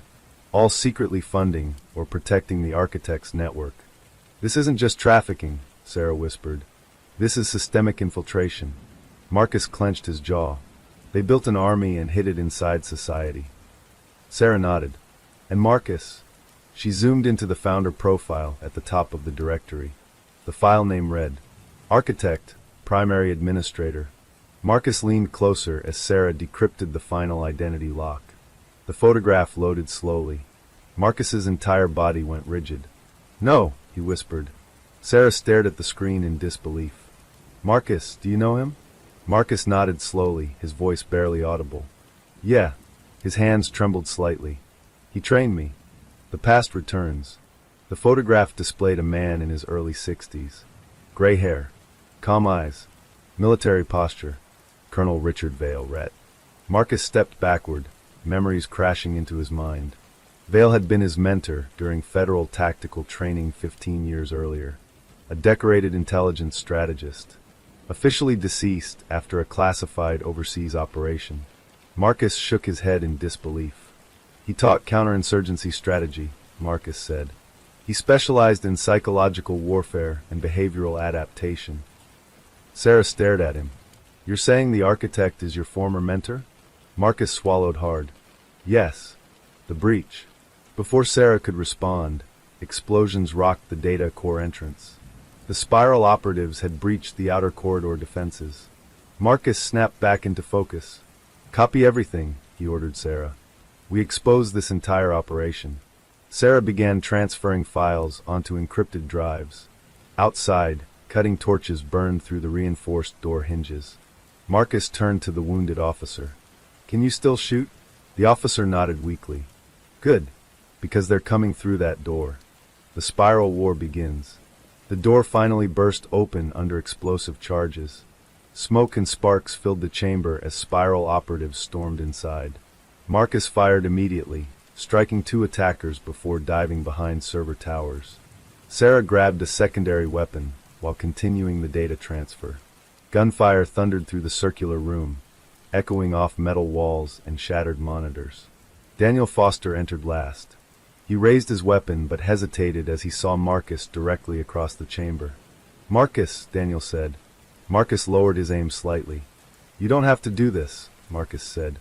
Daniel's expression flickered briefly, doubt breaking through conditioning. "They saved me," Daniel whispered. Marcus stepped forward slowly. "They stole your life." Daniel's grip on his weapon tightened. "They gave me purpose." Marcus shook his head. "They gave you chains." For a moment, silence hung between them. Then the speakers crackled again. Colonel Vale's voice filled the chamber. "Daniel, complete the objective." Daniel's hesitation vanished instantly. He raised his weapon. Marcus fired first. The shot knocked Daniel backward, grazing his shoulder and sending him collapsing behind cover. The firefight resumed violently. The data escape. Sarah shouted over the chaos.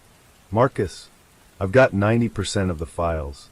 Marcus ducked incoming rounds. "Finish it." The timer flashed across every screen. 1 hour 11 minutes and 9 seconds.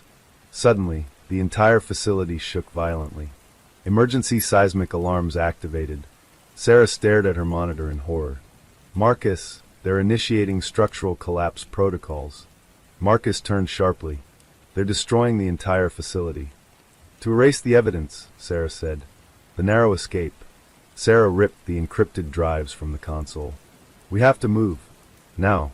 Marcus helped the wounded officer to his feet while covering their retreat toward the emergency maintenance tunnels shown on Sarah's map. Behind them, the spiral operatives regrouped and pursued. Corridors collapsed as automated demolition charges detonated across the underground levels. Dust and debris filled the air as Marcus and Sarah sprinted through the maintenance tunnels, barely staying ahead of collapsing walls. The timer flashed across Sarah's portable device.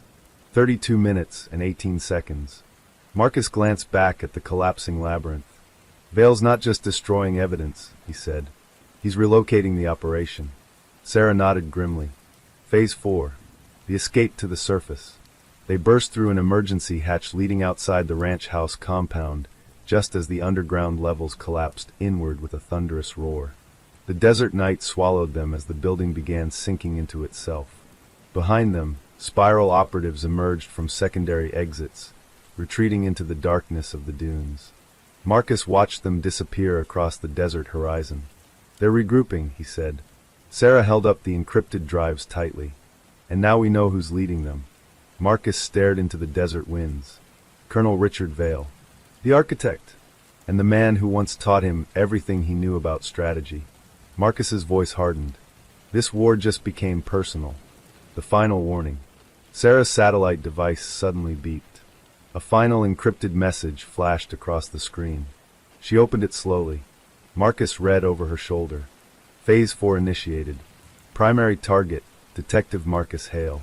Marcus exhaled slowly. They're coming for us now. Sarah looked toward the rising desert dawn. No, she corrected quietly. They're coming for everyone. The desert dawn arrived without warmth. A pale orange glow stretched across the horizon, illuminating the smoking ruins of the ranch house as dust spiraled into the rising sun. What once stood as a hidden command facility had collapsed into a jagged crater, burying evidence beneath thousands of tons of sand and steel. Detective Marcus Hale stood at the edge of the wreckage, silent. Behind him, emergency helicopters circled the site while federal recovery teams combed through debris, hoping to salvage anything that might still remain. But Marcus already knew the truth. Colonel Richard Vale never left loose ends. Sarah Vega approached slowly, clutching the encrypted drives recovered from the data core. Her face was pale from exhaustion, but her eyes burned with determination. We confirmed it, she said quietly. Marcus didn't turn. Confirmed what? Vale is alive, and still operating at full capacity. Marcus closed his eyes briefly. I was afraid you'd say that. The surviving evidence. Inside a temporary federal command unit stationed miles from the collapsed compound, analysts worked around the clock decrypting the data Sarah recovered. Screens flickered with classified files, surveillance footage, financial transaction logs, and recruitment dossiers tied to the spiral network. Marcus and Sarah stood beside the lead analyst as he opened the most recent encrypted directive recovered from Vale's personal archive. Timestamp is from less than 6 hours ago, the analyst said. The file opened. A video recording began playing. Colonel Richard Vale appeared on screen, seated calmly inside a dimly lit control room. His silver hair was neatly combed, his uniform immaculate despite the chaos unfolding around him. Marcus felt his chest tighten. Vale looked exactly as he remembered. Cold. Precise. Unshaken. Vale spoke directly into the camera. If you are watching this, Detective Hale, it means you have successfully breached Phase 3. Marcus stepped closer to the screen. Sarah folded her arms tightly beside him. Vale continued. You always were my most promising student. Marcus clenched his jaw. You taught me how to dismantle insurgent networks, Marcus muttered under his breath. Sarah whispered. And he used that knowledge to build one. The grand design. Vale's recorded message shifted to holographic displays behind him, revealing an enormous operational map spanning the entire United States. Dozens of new spiral symbols flashed across major metropolitan areas. Phase 4, Vale said calmly, is not about concealment. It is about activation. Marcus felt dread crawl through his spine. Vale continued speaking with eerie composure. For years, society has ignored its most vulnerable citizens. Runaways, disaster survivors, forgotten soldiers, displaced families, the broken and abandoned. Sarah's voice trembled slightly. He's rationalizing it. Vale's eyes hardened. I've given them structure, discipline, purpose, and now they will serve as the foundation of a new order. The screen displayed coordinated infiltration plans, logistics hubs, supply chain disruption strategies, communications sabotage grids. Marcus realized with horror what Vale had built. This isn't trafficking anymore, he said. It's domestic warfare. The true target. Vale's message continued. However, transformation requires resistance. Marcus stared at the screen, knowing what was coming next. And resistance requires a symbol, Vale said. The screen shifted. Marcus's photograph appeared across the display. Detective Marcus Hale represents the final obstacle to Phase 4. Sarah turned toward Marcus slowly. Marcus. Vale leaned closer to the camera. You were trained to dismantle systems like mine. Your instincts, your adaptability, they make you dangerous. Marcus's pulse pounded in his ears. But every strategist knows, Vale continued, the best way to defeat a weapon is to study it. Predict it. Control it. The recording ended. Silence filled the command center. The nationwide activation. An alarm suddenly erupted across the operations unit. Analysts scrambled across workstations as emergency alerts flooded federal databases. Sarah rushed toward a communications terminal.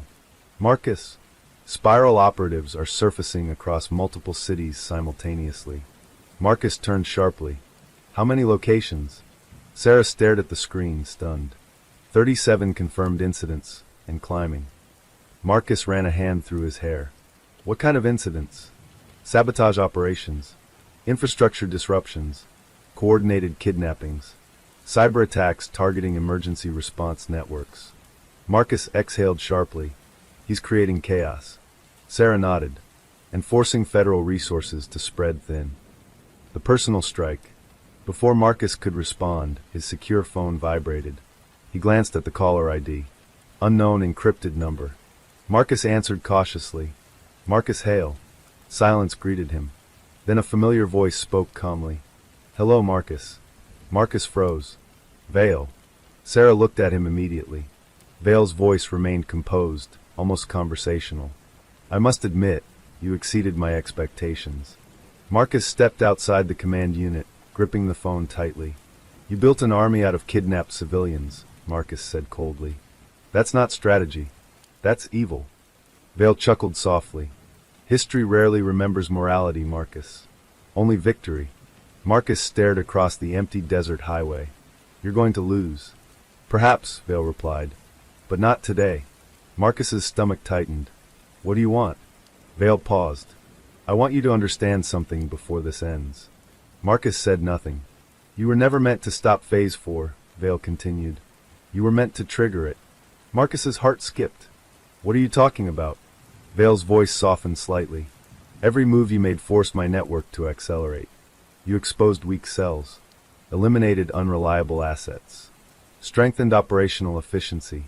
Marcus felt nausea rising in his chest. You used me. No, Vale corrected calmly. I refined my system through you. The hidden location. Marcus forced himself to stay focused. Where are you, Vale? Vale hesitated briefly. Still learning, I see. Marcus gritted his teeth. I'm ending this. Vale sighed quietly. You already know where to find me, Marcus. You just haven't realized it yet. The call disconnected. Marcus stood frozen, replaying Vale's final words in his mind. You already know where to find me. Sarah's breakthrough. Marcus rushed back inside as Sarah flagged him down urgently. Marcus, I think I found something. She displayed a hidden financial routing trail buried deep within the Spiral Network's offshore accounts. Marcus leaned closer. Explain it. Sarah zoomed into transaction clusters. Vale has been funding Phase 4 through disaster relief supply chains. Marcus frowned. That doesn't make sense. Sarah pointed at shipment logs. These deliveries aren't random. They're being routed through a central distribution facility. Marcus's eyes narrowed. Where? Sarah pulled up satellite coordinates. Marcus's breath caught. The location wasn't overseas. It wasn't hidden in the desert. It was shockingly familiar. A decommissioned federal disaster training complex located in Colorado. Marcus stepped backward slowly. That facility. Sarah turned toward him. You know it. Marcus nodded, voice tight. It's where Vale trained elite federal tactical units 15 years ago. The emotional truth. Sarah stared at him carefully. He built his headquarters in the place that created him. Marcus nodded. And the place that trained me. Sarah stepped closer. Marcus, this isn't coincidence. He wants you to come. Marcus met her gaze. I know. The decision. Federal command officers quickly authorized a covert strike operation on the Colorado facility, once Sarah verified satellite surveillance confirming heavy spiral activity inside the compound. Marcus stood in the aircraft hangar as tactical teams prepared for deployment. Sarah approached him quietly. You don't have to lead this raid alone. Marcus adjusted his tactical vest. He trained me there. I know every corridor, every emergency exit, every blind spot. Sarah studied his expression. This is personal now. Marcus nodded slowly. It always was. Vale's final broadcast. As helicopters prepared for departure, emergency alerts erupted across national broadcasting systems. Every television, phone, and digital billboard across multiple states suddenly displayed a live transmission. Colonel Richard Vale appeared once again, addressing the public directly. The world you trust is fragile, Vale said calmly. Systems fail. Governments abandon. Institutions collapse. Marcus watched from the hangar floor, his fists clenched. But from collapse, order can be reborn, Vale continued. The screen shifted to show spiral operatives moving through coordinated operations across cities nationwide. Sarah whispered, he's declaring war. Vale leaned closer to the camera. Tonight marks the beginning of societal correction. Marcus whispered under his breath. No, it ends tonight. The countdown to confrontation. Marcus boarded the helicopter beside Sarah and the tactical strike team. As the aircraft lifted into the darkening sky, Marcus stared out the window, watching the desert disappear beneath them. Sarah sat beside him, holding the encrypted drives tightly. You ready? She asked quietly. Marcus thought about everything Vale had taken. The victims, the manipulated survivors, the stolen lives.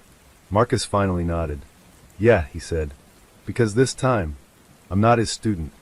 The helicopter disappeared into the storm clouds, racing toward the Colorado mountains where the Spiral Network's creator waited, and where Marcus Hale would finally confront the man who built the nightmare.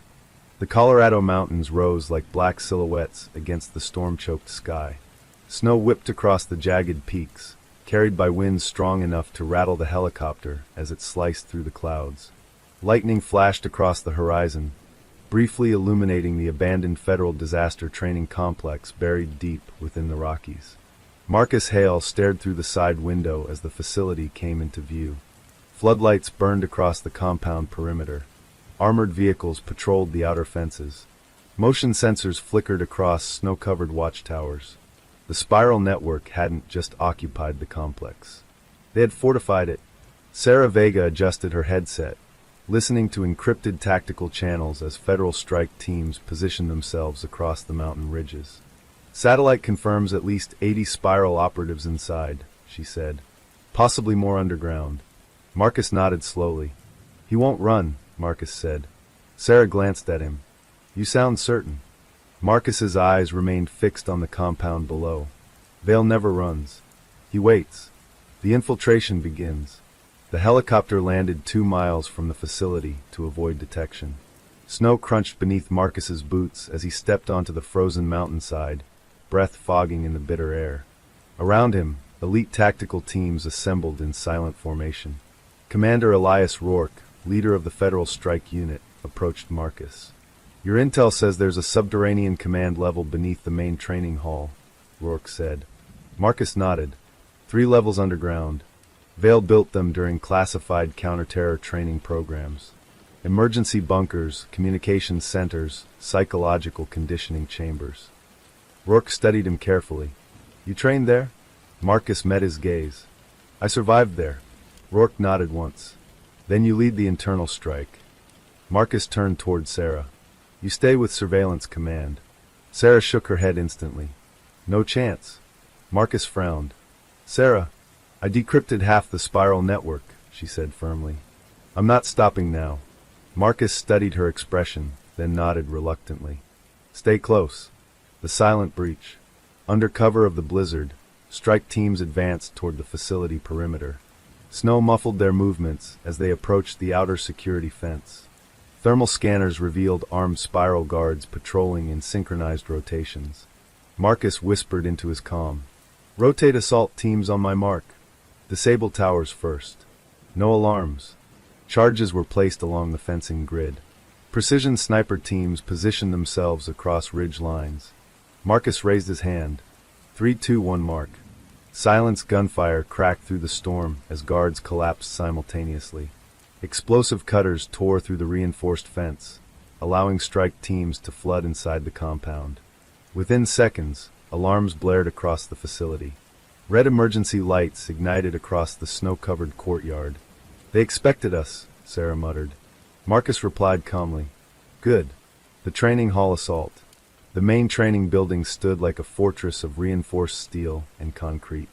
Spiral operatives emerged from every entrance, opening fire as federal teams advanced. Snow exploded into white plumes as bullets tore across the courtyard. Marcus and Sarah sprinted alongside tactical officers toward the eastern entryway. Marcus kicked open the side access door, leading his team into the dark interior. The familiar layout struck him instantly. The echoing corridors, the reinforced training chambers, the steel doors lining both walls. Memories surfaced violently, endless drills, simulated combat scenarios, Vale's voice echoing through training speakers. Marcus forced himself back into the present. "They'll funnel us toward the central hall," he said. Sarah glanced around nervously. "How do you know?" Marcus's voice hardened. "Because that's where Vale tests his students." The spiral defense. As they moved deeper into the facility, spiral operatives launched coordinated ambushes from hidden maintenance corridors and ceiling hatches. These weren't desperate defenders. They were trained soldiers executing precise tactical formations. Marcus recognized several techniques instantly. "They're using Vale's counterinsurgency doctrines," he said. Sarah ducked behind cover as bullets shattered overhead lights. "He trained them using your training methods." Marcus nodded grimly. "Yes, but he forgot one thing." "What?" Marcus stepped from cover and signaled his team through a blind corridor, bypassing the spiral ambush positions. "I know his weaknesses too. The descent underground." After securing the upper training levels, Marcus led the strike team toward a hidden elevator concealed behind an emergency medical simulation room. Marcus placed his hand against the biometric scanner. For a moment, nothing happened. Then the scanner flashed green. Sarah blinked. "It still recognizes you." Marcus stared at the elevator doors. Vale never deletes contingency plans. The elevator descended slowly. Level B1, B2, B3. The doors opened into a massive underground command facility, far larger than anything discovered in previous spiral compounds. Rows of tactical command stations filled the cavernous chamber. Spiral operatives scrambled across consoles, coordinating nationwide operations. The moment they saw Marcus and the strike team, chaos erupted. Gunfire thundered across the underground complex as federal teams pushed forward, dismantling command stations and seizing control of communication arrays. Sarah rushed toward the central terminal, connecting her encryption drives. "I can shut down spiral communication grids from here," she shouted. Marcus nodded. "Do it." The architect appears. The lights suddenly dimmed. Gunfire slowed. A single spotlight illuminated the far end of the chamber. Colonel Richard Vale stepped forward from the shadows. He wore a pristine black tactical coat, bearing the spiral insignia over his chest. His posture was calm, composed, completely unafraid. "Marcus," Vale said, his voice echoing across the chamber. Marcus lowered his weapon slightly, stepping forward alone. "You built all of this," Marcus said. Vale nodded slowly. "I perfected it." Marcus gestured toward the fallen spiral operatives and destroyed command stations. "You destroyed lives." Vale's expression never changed. "I repurposed them." The psychological war. The two men stood facing each other across the ruined command center, while gunfire echoed faintly in distant corridors. Vale clasped his hands behind his back. "You still believe in chaos disguised as freedom," Vale said calmly. Marcus shook his head. "I believe people deserve choice." Vale smiled faintly. "Choice creates weakness." Marcus stepped closer. You kidnapped innocent people. Vale tilted his head slightly. Innocence is a social illusion, Marcus. Society abandons its weak. I simply reorganized them into something useful. Marcus's fists clenched. They weren't tools. Vale's eyes darkened slightly. Neither were you, but you were shaped into one. Marcus felt those words hit deeper than expected. Vale continued softly. I trained you because you understood survival. Discipline. Adaptability. You were my greatest success. Marcus's voice hardened. And I'm your greatest mistake. The final battle ignites. Suddenly, Spiral operatives launched a final defensive assault from hidden tunnel corridors, forcing Federal teams into close-quarters combat throughout the underground facility. Explosions rocked the chamber as Sarah struggled to complete the system shutdown. I need 5 more minutes, she shouted. Marcus stepped closer toward Vale. This ends now. Vale slowly removed a concealed sidearm. Agreed. Gunfire erupted between them as both men dove for cover behind command consoles. Their duel mirrored their shared training, calculated movements, tactical precision, silent anticipation between shots. Marcus maneuvered through cover positions Vale himself had designed years earlier. Vale anticipated most of Marcus's moves, but not all. Marcus triggered an emergency smoke system, flooding the chamber with dense fog. Vale fired blindly as Marcus moved silently through the haze, circling behind him using ventilation access paths known only to elite trainees. Marcus emerged behind Vale, weapon aimed directly at his back. "Drop it," Marcus commanded. Vale froze. Slowly, he lowered his weapon. The collapse of the spiral. Across the chamber, Sarah slammed the final command key. Every monitor in the facility flashed simultaneously. Spiral network, global communication failure. Tactical teams reported nationwide arrests as Spiral cells lost coordination and command structure. Sarah exhaled in relief. "Marcus, it's done." Marcus kept his weapon trained on Vale. "For you, it is," Marcus said quietly. Vale turned slowly, meeting Marcus's gaze. "I underestimated your emotional loyalty," Vale admitted. Marcus shook his head. "You underestimated humanity." Vale smiled faintly. "Perhaps." The arrest. Federal agents stormed the chamber, surrounding Vale in seconds. As they restrained him, Vale leaned closer toward Marcus. "You think this ends here?" Vale whispered. Marcus met his gaze firmly. "It does." Vale chuckled quietly. "Systems like mine never truly disappear, Marcus. They evolve." Marcus said nothing. Vale was escorted away in handcuffs as snow continued falling across the mountain complex above them. "The war is over. Or is it?" Sarah approached Marcus slowly as emergency crews secured the facility. "You okay?" she asked. Marcus stared at the collapsing spiral symbol displayed across destroyed monitors. "For now," he said. Sarah studied him carefully. "You know he meant what he said." Marcus nodded. "Yeah."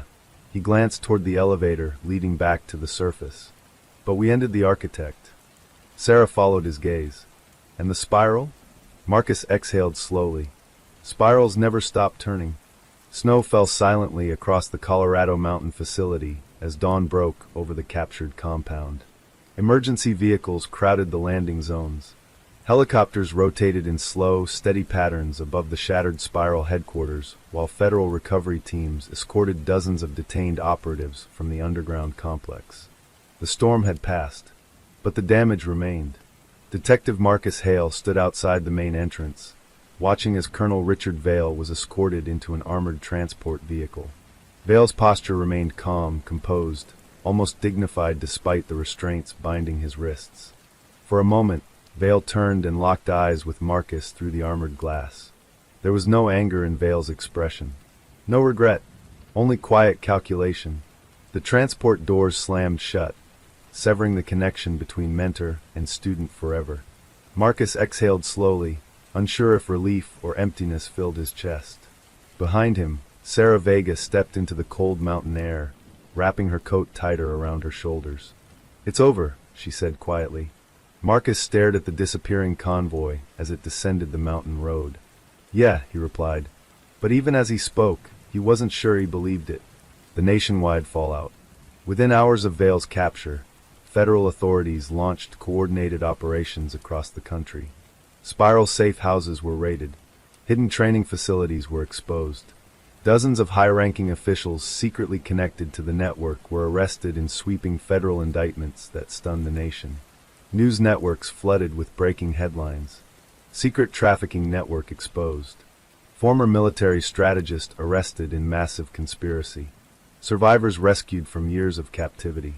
Sarah sat inside the temporary operations center reviewing incoming reports while Marcus leaned against a nearby wall, listening silently. Over 400 victims recovered so far, Sarah said. More being located every hour. Marcus nodded slowly. Alive? Most of them, Sarah replied. But many are heavily conditioned. Some don't even recognize themselves anymore. Marcus closed his eyes briefly. Vale hadn't just stolen lives. He had rewritten them. The survivors speak.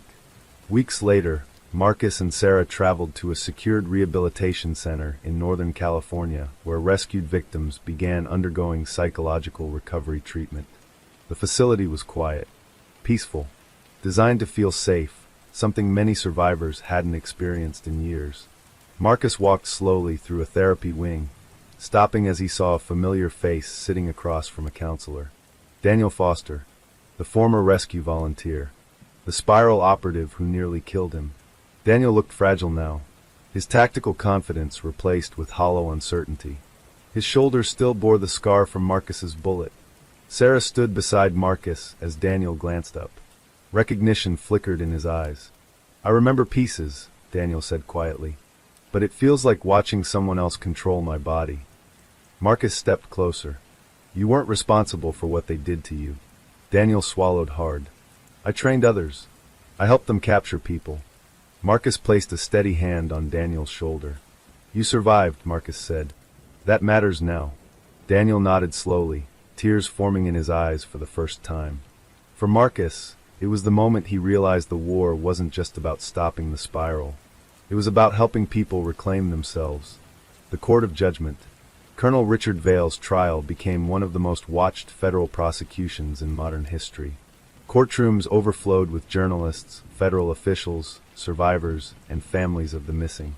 The charges against Vale stretched across dozens of pages. Human trafficking, organized kidnapping, terrorism conspiracy, psychological torture, and mass civil rights violations. Marcus sat quietly in the courtroom gallery as prosecutors presented overwhelming evidence retrieved from Spiral Command archives. Financial records, training footage, recruitment logs. Every piece painted the same horrifying picture. Vale never denied his involvement. Instead, he defended it. The world operates through controlled systems, Vale stated calmly during his testimony. I simply improved the design. Gasps echoed through the courtroom. Marcus watched him speak with the same composed authority Vale once used during training briefings. Sarah whispered beside him. He still believes he was right. Marcus nodded. He built his entire identity around it. The final verdict. After a 6-week trial, the jury delivered its verdict. Guilty on all counts. Vale received multiple life sentences without the possibility of parole. As federal marshals escorted Vale from the courtroom, he paused briefly near Marcus. You dismantled the spiral, Vale said quietly. Marcus didn't respond. Vale's eyes narrowed slightly. But systems always rebuild themselves, Marcus. Always. Marcus finally met his gaze. Not while people like you are locked away. Vale smiled faintly as he was let out. For the first time, Marcus noticed something different in his former mentor's expression. Not confidence, not calculation, something closer to resignation. The hidden remnants. Months passed as the spiral network continued collapsing under federal investigations. Thousands of hidden connections surfaced across corporate, political, and intelligence sectors. But not every cell was found. Sarah sat in her office late one evening reviewing encrypted communications intercepted from a suspected remnant spiral faction. The message was brief. Spirals never break. They adapt. Sarah stared at the screen before quietly closing the file. Some battles, she realized, didn't truly end. Marcus faces himself. Marcus took extended leave following the trial, retreating to a quiet lakeside town in Montana. For the first time in years, he wasn't chasing leads or preparing tactical raids. He spent mornings fishing alone and evenings staring across still water that reflected the endless sky. But peace didn't come easily. Vale's voice still echoed in his mind.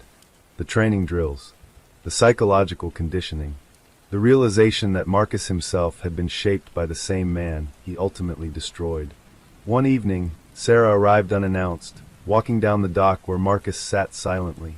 "You planning to disappear out here forever?" she asked. Marcus chuckled softly. "Thinking about it." Sarah sat beside him. "You stopped one of the largest criminal networks in modern history," she said. "You're allowed to rest." Marcus stared across the lake. "Do you ever wonder if Vale was right about one thing?" Sarah raised an eyebrow. "What thing?" "That systems don't disappear," Marcus said quietly. "They evolve." Sarah considered that carefully. "Maybe," she admitted. Then she looked directly at him. "But so do people." Marcus finally smiled. The new mission. Months later, Marcus returned to federal service, not as a field operative, but as director of a newly created national task force focused on preventing trafficking networks and supporting survivor rehabilitation programs. Sarah joined him as chief intelligence coordinator. Together, they used the recovered spiral data to dismantle emerging criminal networks before they could grow. Marcus spent his days training new agents, emphasizing one lesson above all others. Criminal organizations aren't just about money or power, he told recruits. They're about control, and control thrives when people feel invisible. He paused, remembering every survivor he had met. Your job is to make sure no one is invisible again. The final reflection. 1 year after Vale's arrest, Marcus and Sarah attended a memorial ceremony honoring victims lost to the spiral network. Families lit candles along a quiet memorial wall engraved with hundreds of names, victims who never returned. Marcus stood silently as survivors placed photographs beside the candles, reclaiming the identities Vale tried to erase. Sarah stepped beside him. "You did something good, Marcus." Marcus shook his head gently. "We did." The wind carried candlelight reflections across the polished stone wall, forming swirling patterns that reminded Marcus of the spiral symbol. But this time, the spirals were made of light, not darkness. The last message. Later that night, Marcus returned to his office. Waiting on his desk sat a sealed envelope forwarded from a maximum security federal prison. No return address.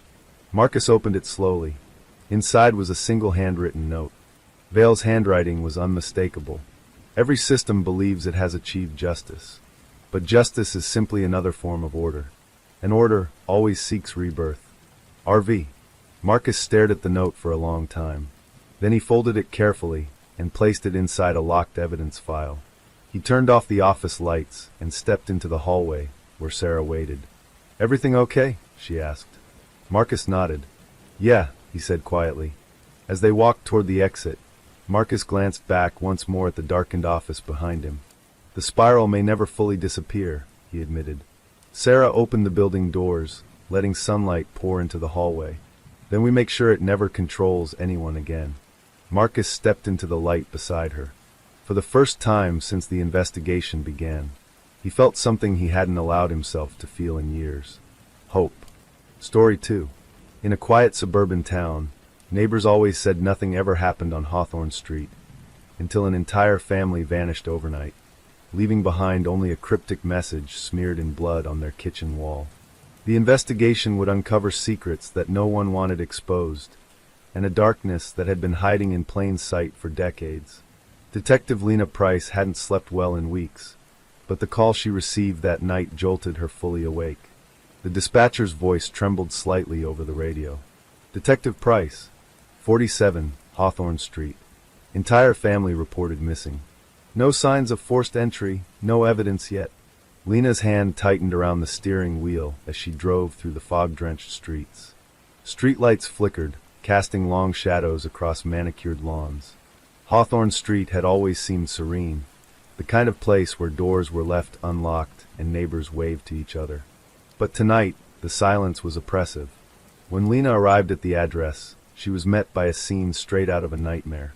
The house stood in darkness, its front porch light dangling loosely. The door creaked open as if inviting her inside.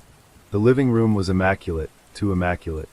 No signs of struggle, no overturned furniture. But the kitchen was different. Lena's flashlight beam fell on the most horrifying sight, a message smeared in blood on the white-tiled wall. Some secrets refuse to die. The blood was fresh, stark against the sterile background. It wasn't signed, and yet Lena felt an immediate chill run down her spine. She stepped closer, careful not to touch anything. On the counter, a small collection of photos lay scattered. Family portraits, smiling faces frozen in happier times. One photo, however, had been ripped in half. A man's face, unfamiliar, was missing entirely. Lena's heart raced. This wasn't a simple disappearance. Someone, or something, wanted a message sent. Detective Lena Price spent the first hour outside Hawthorne Street pacing under the flickering streetlights, listening to the quiet hum of the night.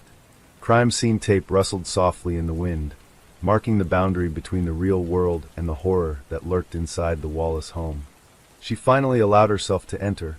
Inside, the smell of antiseptic mixed with something metallic, the lingering tang of blood. Her flashlight carved sharp beams through the darkness, landing on the kitchen where the cryptic message remained. Some secrets refuse to die.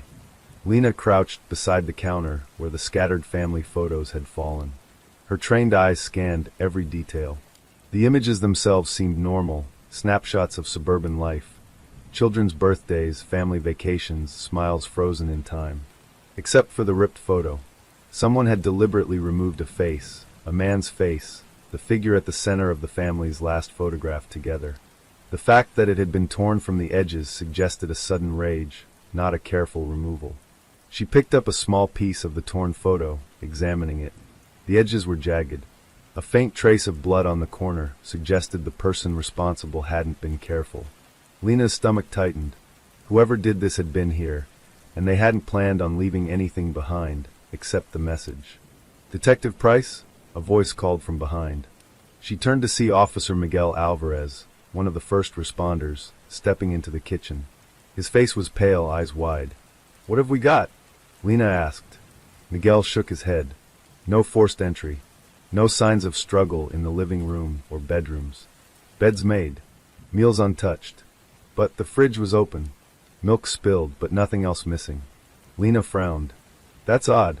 Usually if someone's planning to vanish, they take food, valuables, or at least lock the doors. Miguel shrugged. Nothing taken. All the family's wallets, phones, even the dog's leash was still hanging on the hook. Lena's mind raced. A family disappearing without a trace. No ransom note. No apparent motive. But the blood message said otherwise. Someone wanted them to see it. Someone wanted them afraid. She moved to the living room and ran her hands along the furniture, careful not to disturb fingerprints. Her eyes fell on a small, metal safe tucked behind the couch. Miguel followed her gaze. "Do you think it's—" "Possibly." Lena crouched, examining the dial. If the family kept anything here, it's probably in this safe.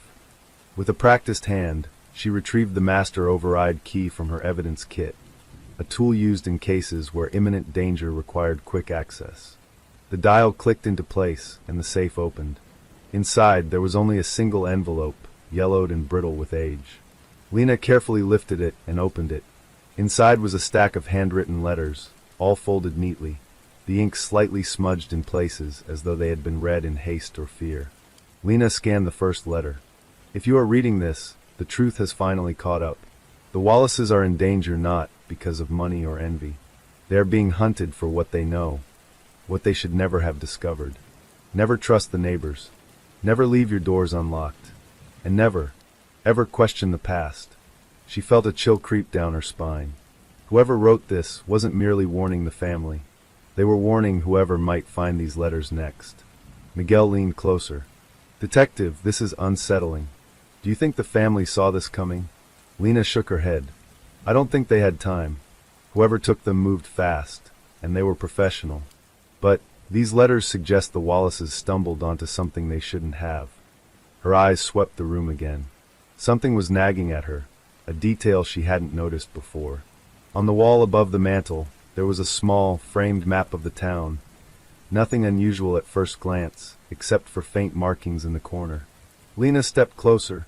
There were tiny red dots arranged in what appeared to be a spiral pattern. She traced them with her finger. The dots corresponded to houses in the surrounding neighborhood, but not all of them. Only certain houses. "Look at this," she said, pointing to Miguel. "These dots, they're not random. Someone is tracking locations, maybe even people." Miguel's brow furrowed. "So, you think the Wallaces were targeted?" Lena nodded. "More than that, they were likely victims of a long-term plan. And judging by these letters, they discovered it by accident. Following the trail. By sunrise, Lena had assembled a small task force. The first priority, interviewing neighbors. Everyone on Hawthorne Street seemed shocked, but there was an undertone of hesitation, a silent tension, as if some unspoken fear ran through the block. Most neighbors reported nothing unusual the previous night. No strange vehicles, no disturbances, no sounds. But one elderly neighbor, Mrs. Whitaker, finally spoke when Lena insisted on speaking with her. I didn't see anything," she said, voice shaking. "But sometimes, I hear noises, whispers in the night, people moving when no one should be there. My husband used to say the street has secrets."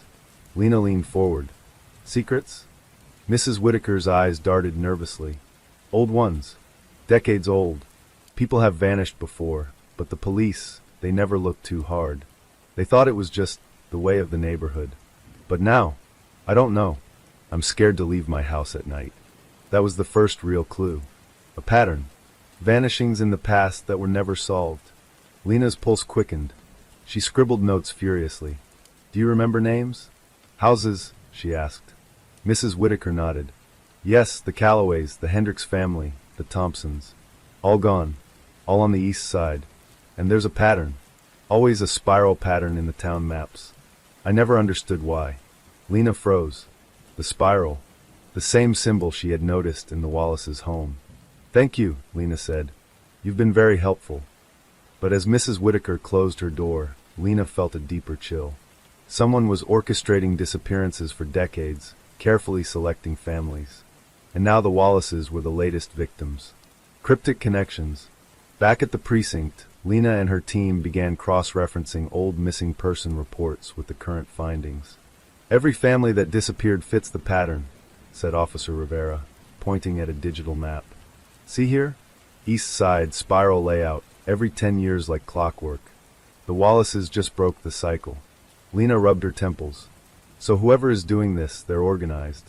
And they're patient." Sarah Nguyen, the team's lead analyst, pulled up another file. "There's more. Look at these property transactions. All the previous missing families' houses were eventually purchased by the same company, a shell corporation. Nothing on record ties it to anyone directly, but there's a web of connections. We're looking at decades of meticulous planning." Lena's voice hardened. "And now the Wallaces are in the middle of it. Whoever runs this, they've been watching the town for decades." The cryptic clue. Later that night, Lena returned to the Wallace home with a small team of forensic specialists. She needed to understand the spiral map on the wall better. Using a blacklight, she discovered faint markings almost invisible to the naked eye, numbers and letters etched beside each red dot. It formed coordinates, not addresses, but precise geolocations. And they corresponded to specific landmarks, abandoned warehouses, old playgrounds, even derelict industrial buildings. "Someone's marking their territory," Lena muttered. "Or their hunting grounds."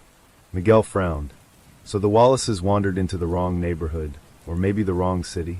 "No," Lena said firmly. "They stumbled into the wrong network. The letters, the map, the spiral pattern.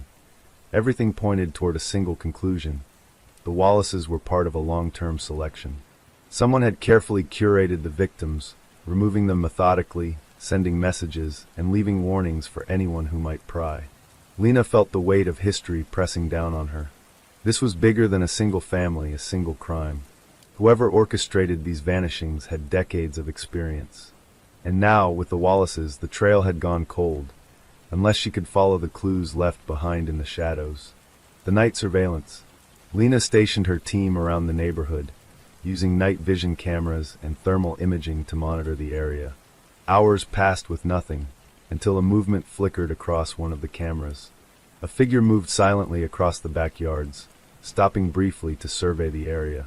Lena zoomed in. The person wore a hood, gloves, and carried a small briefcase. She's a ghost, whispered Rivera. No one would notice her. Lena's hand tightened around her radio. Do not engage, she instructed. Follow her. Record everything. The figure moved toward the Wallace's backyard, stopped, and placed a small metallic object on the ground.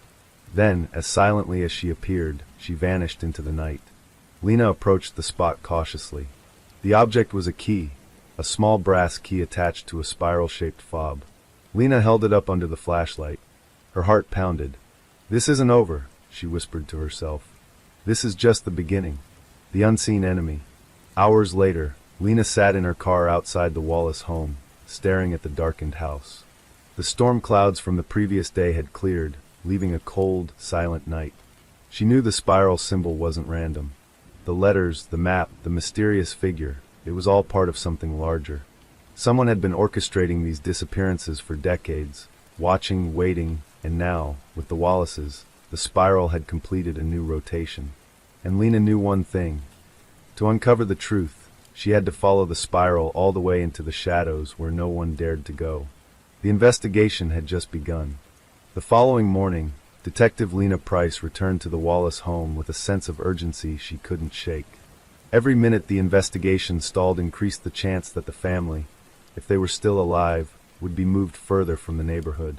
The storm from the previous night had left the street damp, the fog lifting slowly to reveal the familiar suburban facades. Hawthorne Street looked as ordinary as ever. Perfectly trimmed lawns, mailboxes aligned like soldiers, but Lena knew better now. Behind every front door, someone could be hiding, watching, waiting.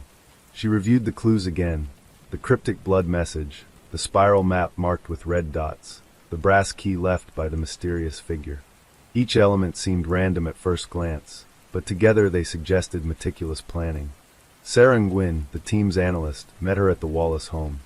Her laptop was open, displaying a digital overlay of Hawthorne Street with previous disappearances mapped in red. It's the spiral pattern again, Sarah said, pointing at the screen. Look at this. The Wallaces, the Callaways, the Hendricks family, and even the Thompsons from decades ago. The locations form an incomplete spiral that converges in the northeast sector of town. Lena leaned closer. And the brass key? Sarah nodded. It's likely a clue to the next step. Whoever took the Wallaces wants someone to find it. The key isn't random. It probably unlocks something, maybe a safe house or a stash. Following the key, Lena drove carefully through the northeast sector of town, following the coordinates Sarah extracted from the spiral map. The streets became narrower, lined with overgrown hedges and derelict houses that seemed untouched for decades. The neighborhood had long since fallen off municipal radar, perfect for hiding secrets. They stopped in front of an old Victorian house, paint peeling, windows shuttered, and an air of neglect surrounding it. Sarah compared the key fob with the rusty lock on the front gate. It matches, she said, sliding the key into the lock. The lock clicked open, an eerie sound echoing across the empty street. Lena drew her weapon instinctively, signaling her team to take positions. The front yard was overgrown with weeds taller than her knees, and the broken path leading to the door was littered with fallen branches. It was the kind of place most people avoided, but not someone who wanted to hide in plain sight. The door creaked open, revealing a dark hallway. Dust motes danced in the sunlight, filtering through cracks in the boarded windows. The air smelled of damp wood and decay, but there was something else, something faint, metallic. Blood. Inside the house, the team advanced slowly, clearing rooms methodically. Empty furniture sat like abandoned ghosts, and walls were stained with age and neglect. Then Lena noticed it, a series of small marks along the floorboards, faint scuffs that led to a hidden staircase in the corner of the living room. She knelt to examine it. These were recent, she whispered, not decades old. The staircase descended into darkness. Lena signaled for flashlights, moving first with her team close behind. The stairs led to a basement that had been sealed off for years. Dust covered the concrete floors, but recent footprints marred the surface, confirming someone had been here recently. At the center of the room was a large wooden chest, chained and padlocked. Lena removed the brass key from her pocket, the one left outside, and slid it into the lock. It clicked open smoothly, as if waiting for her. Inside were folders, photographs, and documents meticulously organized. Lena carefully flipped through a folder marked Hawthorne Files and froze. Photographs of the Wallace family, taken weeks before their disappearance. Surveillance-style images. Children leaving school, parents shopping, the family dog tied outside the house while they walked into a store. Whoever had been watching them had been planning this for a long time. The first lead. Sarah's eyes widened as she scanned the documents. This isn't just local surveillance. Look at these files, they go back decades. The Callaways, the Hendricks family, the Thompsons, even the Thompsons' files from the 1970s are here. Someone has been keeping records for decades, tracking families according to some pattern. Lena frowned.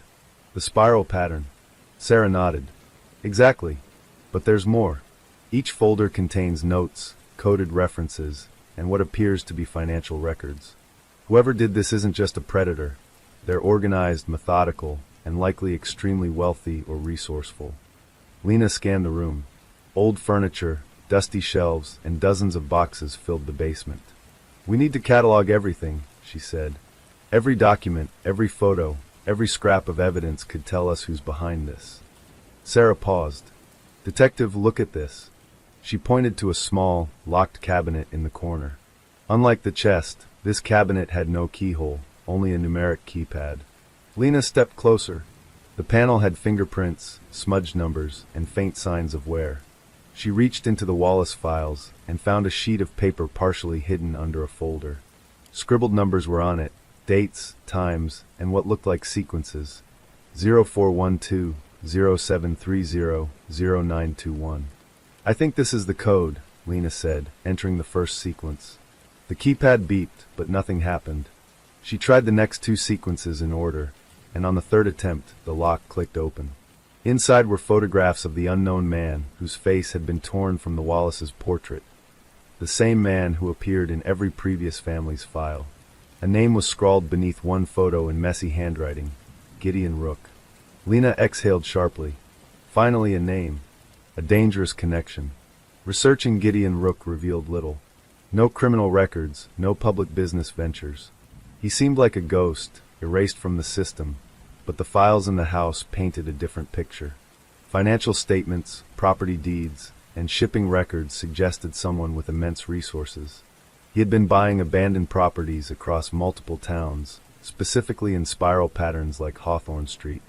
Every purchase corresponded to a family that had vanished over the last 50 years. Sarah's fingers flew over her laptop. Detective, look at this. Every property he owns is linked to a shell company. All are registered in offshore accounts. If he's behind this, he's untouchable through conventional means. Lena clenched her jaw. Then we do it the hard way. Track him. Follow his patterns. And find the Wallaces before it's too late. The first real break. Hours later, Lena and her team examined Gideon Rook's last known property acquisition. A small, isolated estate just outside town, surrounded by woods and miles from the nearest road. Satellite imagery revealed heavy activity. Vehicles entering late at night, faint lights visible through the treeline. This is it, Lena whispered. This is where he operates. This is where the Wallaces could be. Miguel Alvarez raised a concern. It's heavily guarded, Detective. There could be traps, surveillance, even worse. We don't know what we're walking into. Lena nodded, her gaze fixed on the property. I know, but we finally have a lead. Gideon Rook exists. He's real, and he's going to pay for what he's done. As night fell again over the sleepy town, Lena reviewed the spiral map, now marked with locations from Gideon's properties, missing families, and cryptic letters. The pattern was clear. He moved in cycles, hunting in spirals, and Hawthorne Street was just the latest rotation. The hidden house had given them their first tangible lead. A man, a name, a location. But Lena knew the real challenge was just beginning. Gideon Rook was organized, careful, and centuries of secrecy had taught him one thing: never be caught. And Lena Price was about to become the first person in decades to try. Detective Lena Price stood on the ridge overlooking Gideon Rook's estate as the sun dipped behind the distant hills, casting long shadows across the forested landscape. The estate was vast, multiple structures connected by winding roads, surrounded by miles of dense woodland. Satellite images had shown unusual activity. Lights flickering at odd hours, vehicles arriving and leaving under the cover of darkness. But now, standing in the cold wind, Lena felt the true scale of what she was about to confront. "This isn't just a house," she muttered. "It's a fortress." Sarah Nguyen stepped beside her, scanning the layout on a tablet. And every property he owns fits the spiral pattern. Hawthorne Street was just one node in a chain of disappearances spanning decades. "Look here." Sarah swiped through a digital map, overlaying decades of missing families with property records and Rook's acquisitions. Red dots formed a near-perfect spiral across 3 states. Lena traced the spiral with her finger. "It's insane. He's been working for 50 years, selecting families based on what? Random chance?" "No," Sarah said firmly. "There's a logic to it. The spiral itself isn't just geographical, it's psychological. Notice the spacing? He escalates the threat over time, creating fear in the communities, breaking trust between neighbors. Each rotation of the spiral is more intense than the last." Lena exhaled. He's playing a long game, connecting the dots. Inside the task force's mobile command center, Lena and her team spread out every file recovered from the hidden house. Photographs, letters, bank statements, property deeds, all meticulously labeled. Officer Miguel Alvarez studied the data with a frown. Every previous family he targeted fits the same pattern. Isolated, upper middle class, with strong community ties. He picks families that others notice disappearing, but he erases the trail before anyone can intervene. Sarah added, "And it's not just disappearances. Look here, the Hendricks, the Thompsons, even the Callaways. Each family had someone who either questioned something unusual in the neighborhood or stumbled onto a secret Rook was hiding. That person disappears first." Lena's jaw tightened. "So the Wallaces weren't random, they uncovered something." Sarah nodded. "Exactly. And based on the spiral pattern, if we can predict his next node, we might be able to find them alive." Miguel's eyes widened. "Predict? You mean he's still active?" Lena turned sharply. "Active enough to kill again. And if we don't move fast, the Wallaces could be gone forever." The next node. Using the spiral map, Lena and her team traced the next likely target. It was a small town in northern Vermont, rural, isolated, with families living miles apart, much like Hawthorne Street. The spiral's progression was almost clockwork. Each node separated by roughly 20 to 30 miles, spiraling outward over time. "Look at this," Sarah said, highlighting the coordinates on the map. "The timing between nodes is shrinking.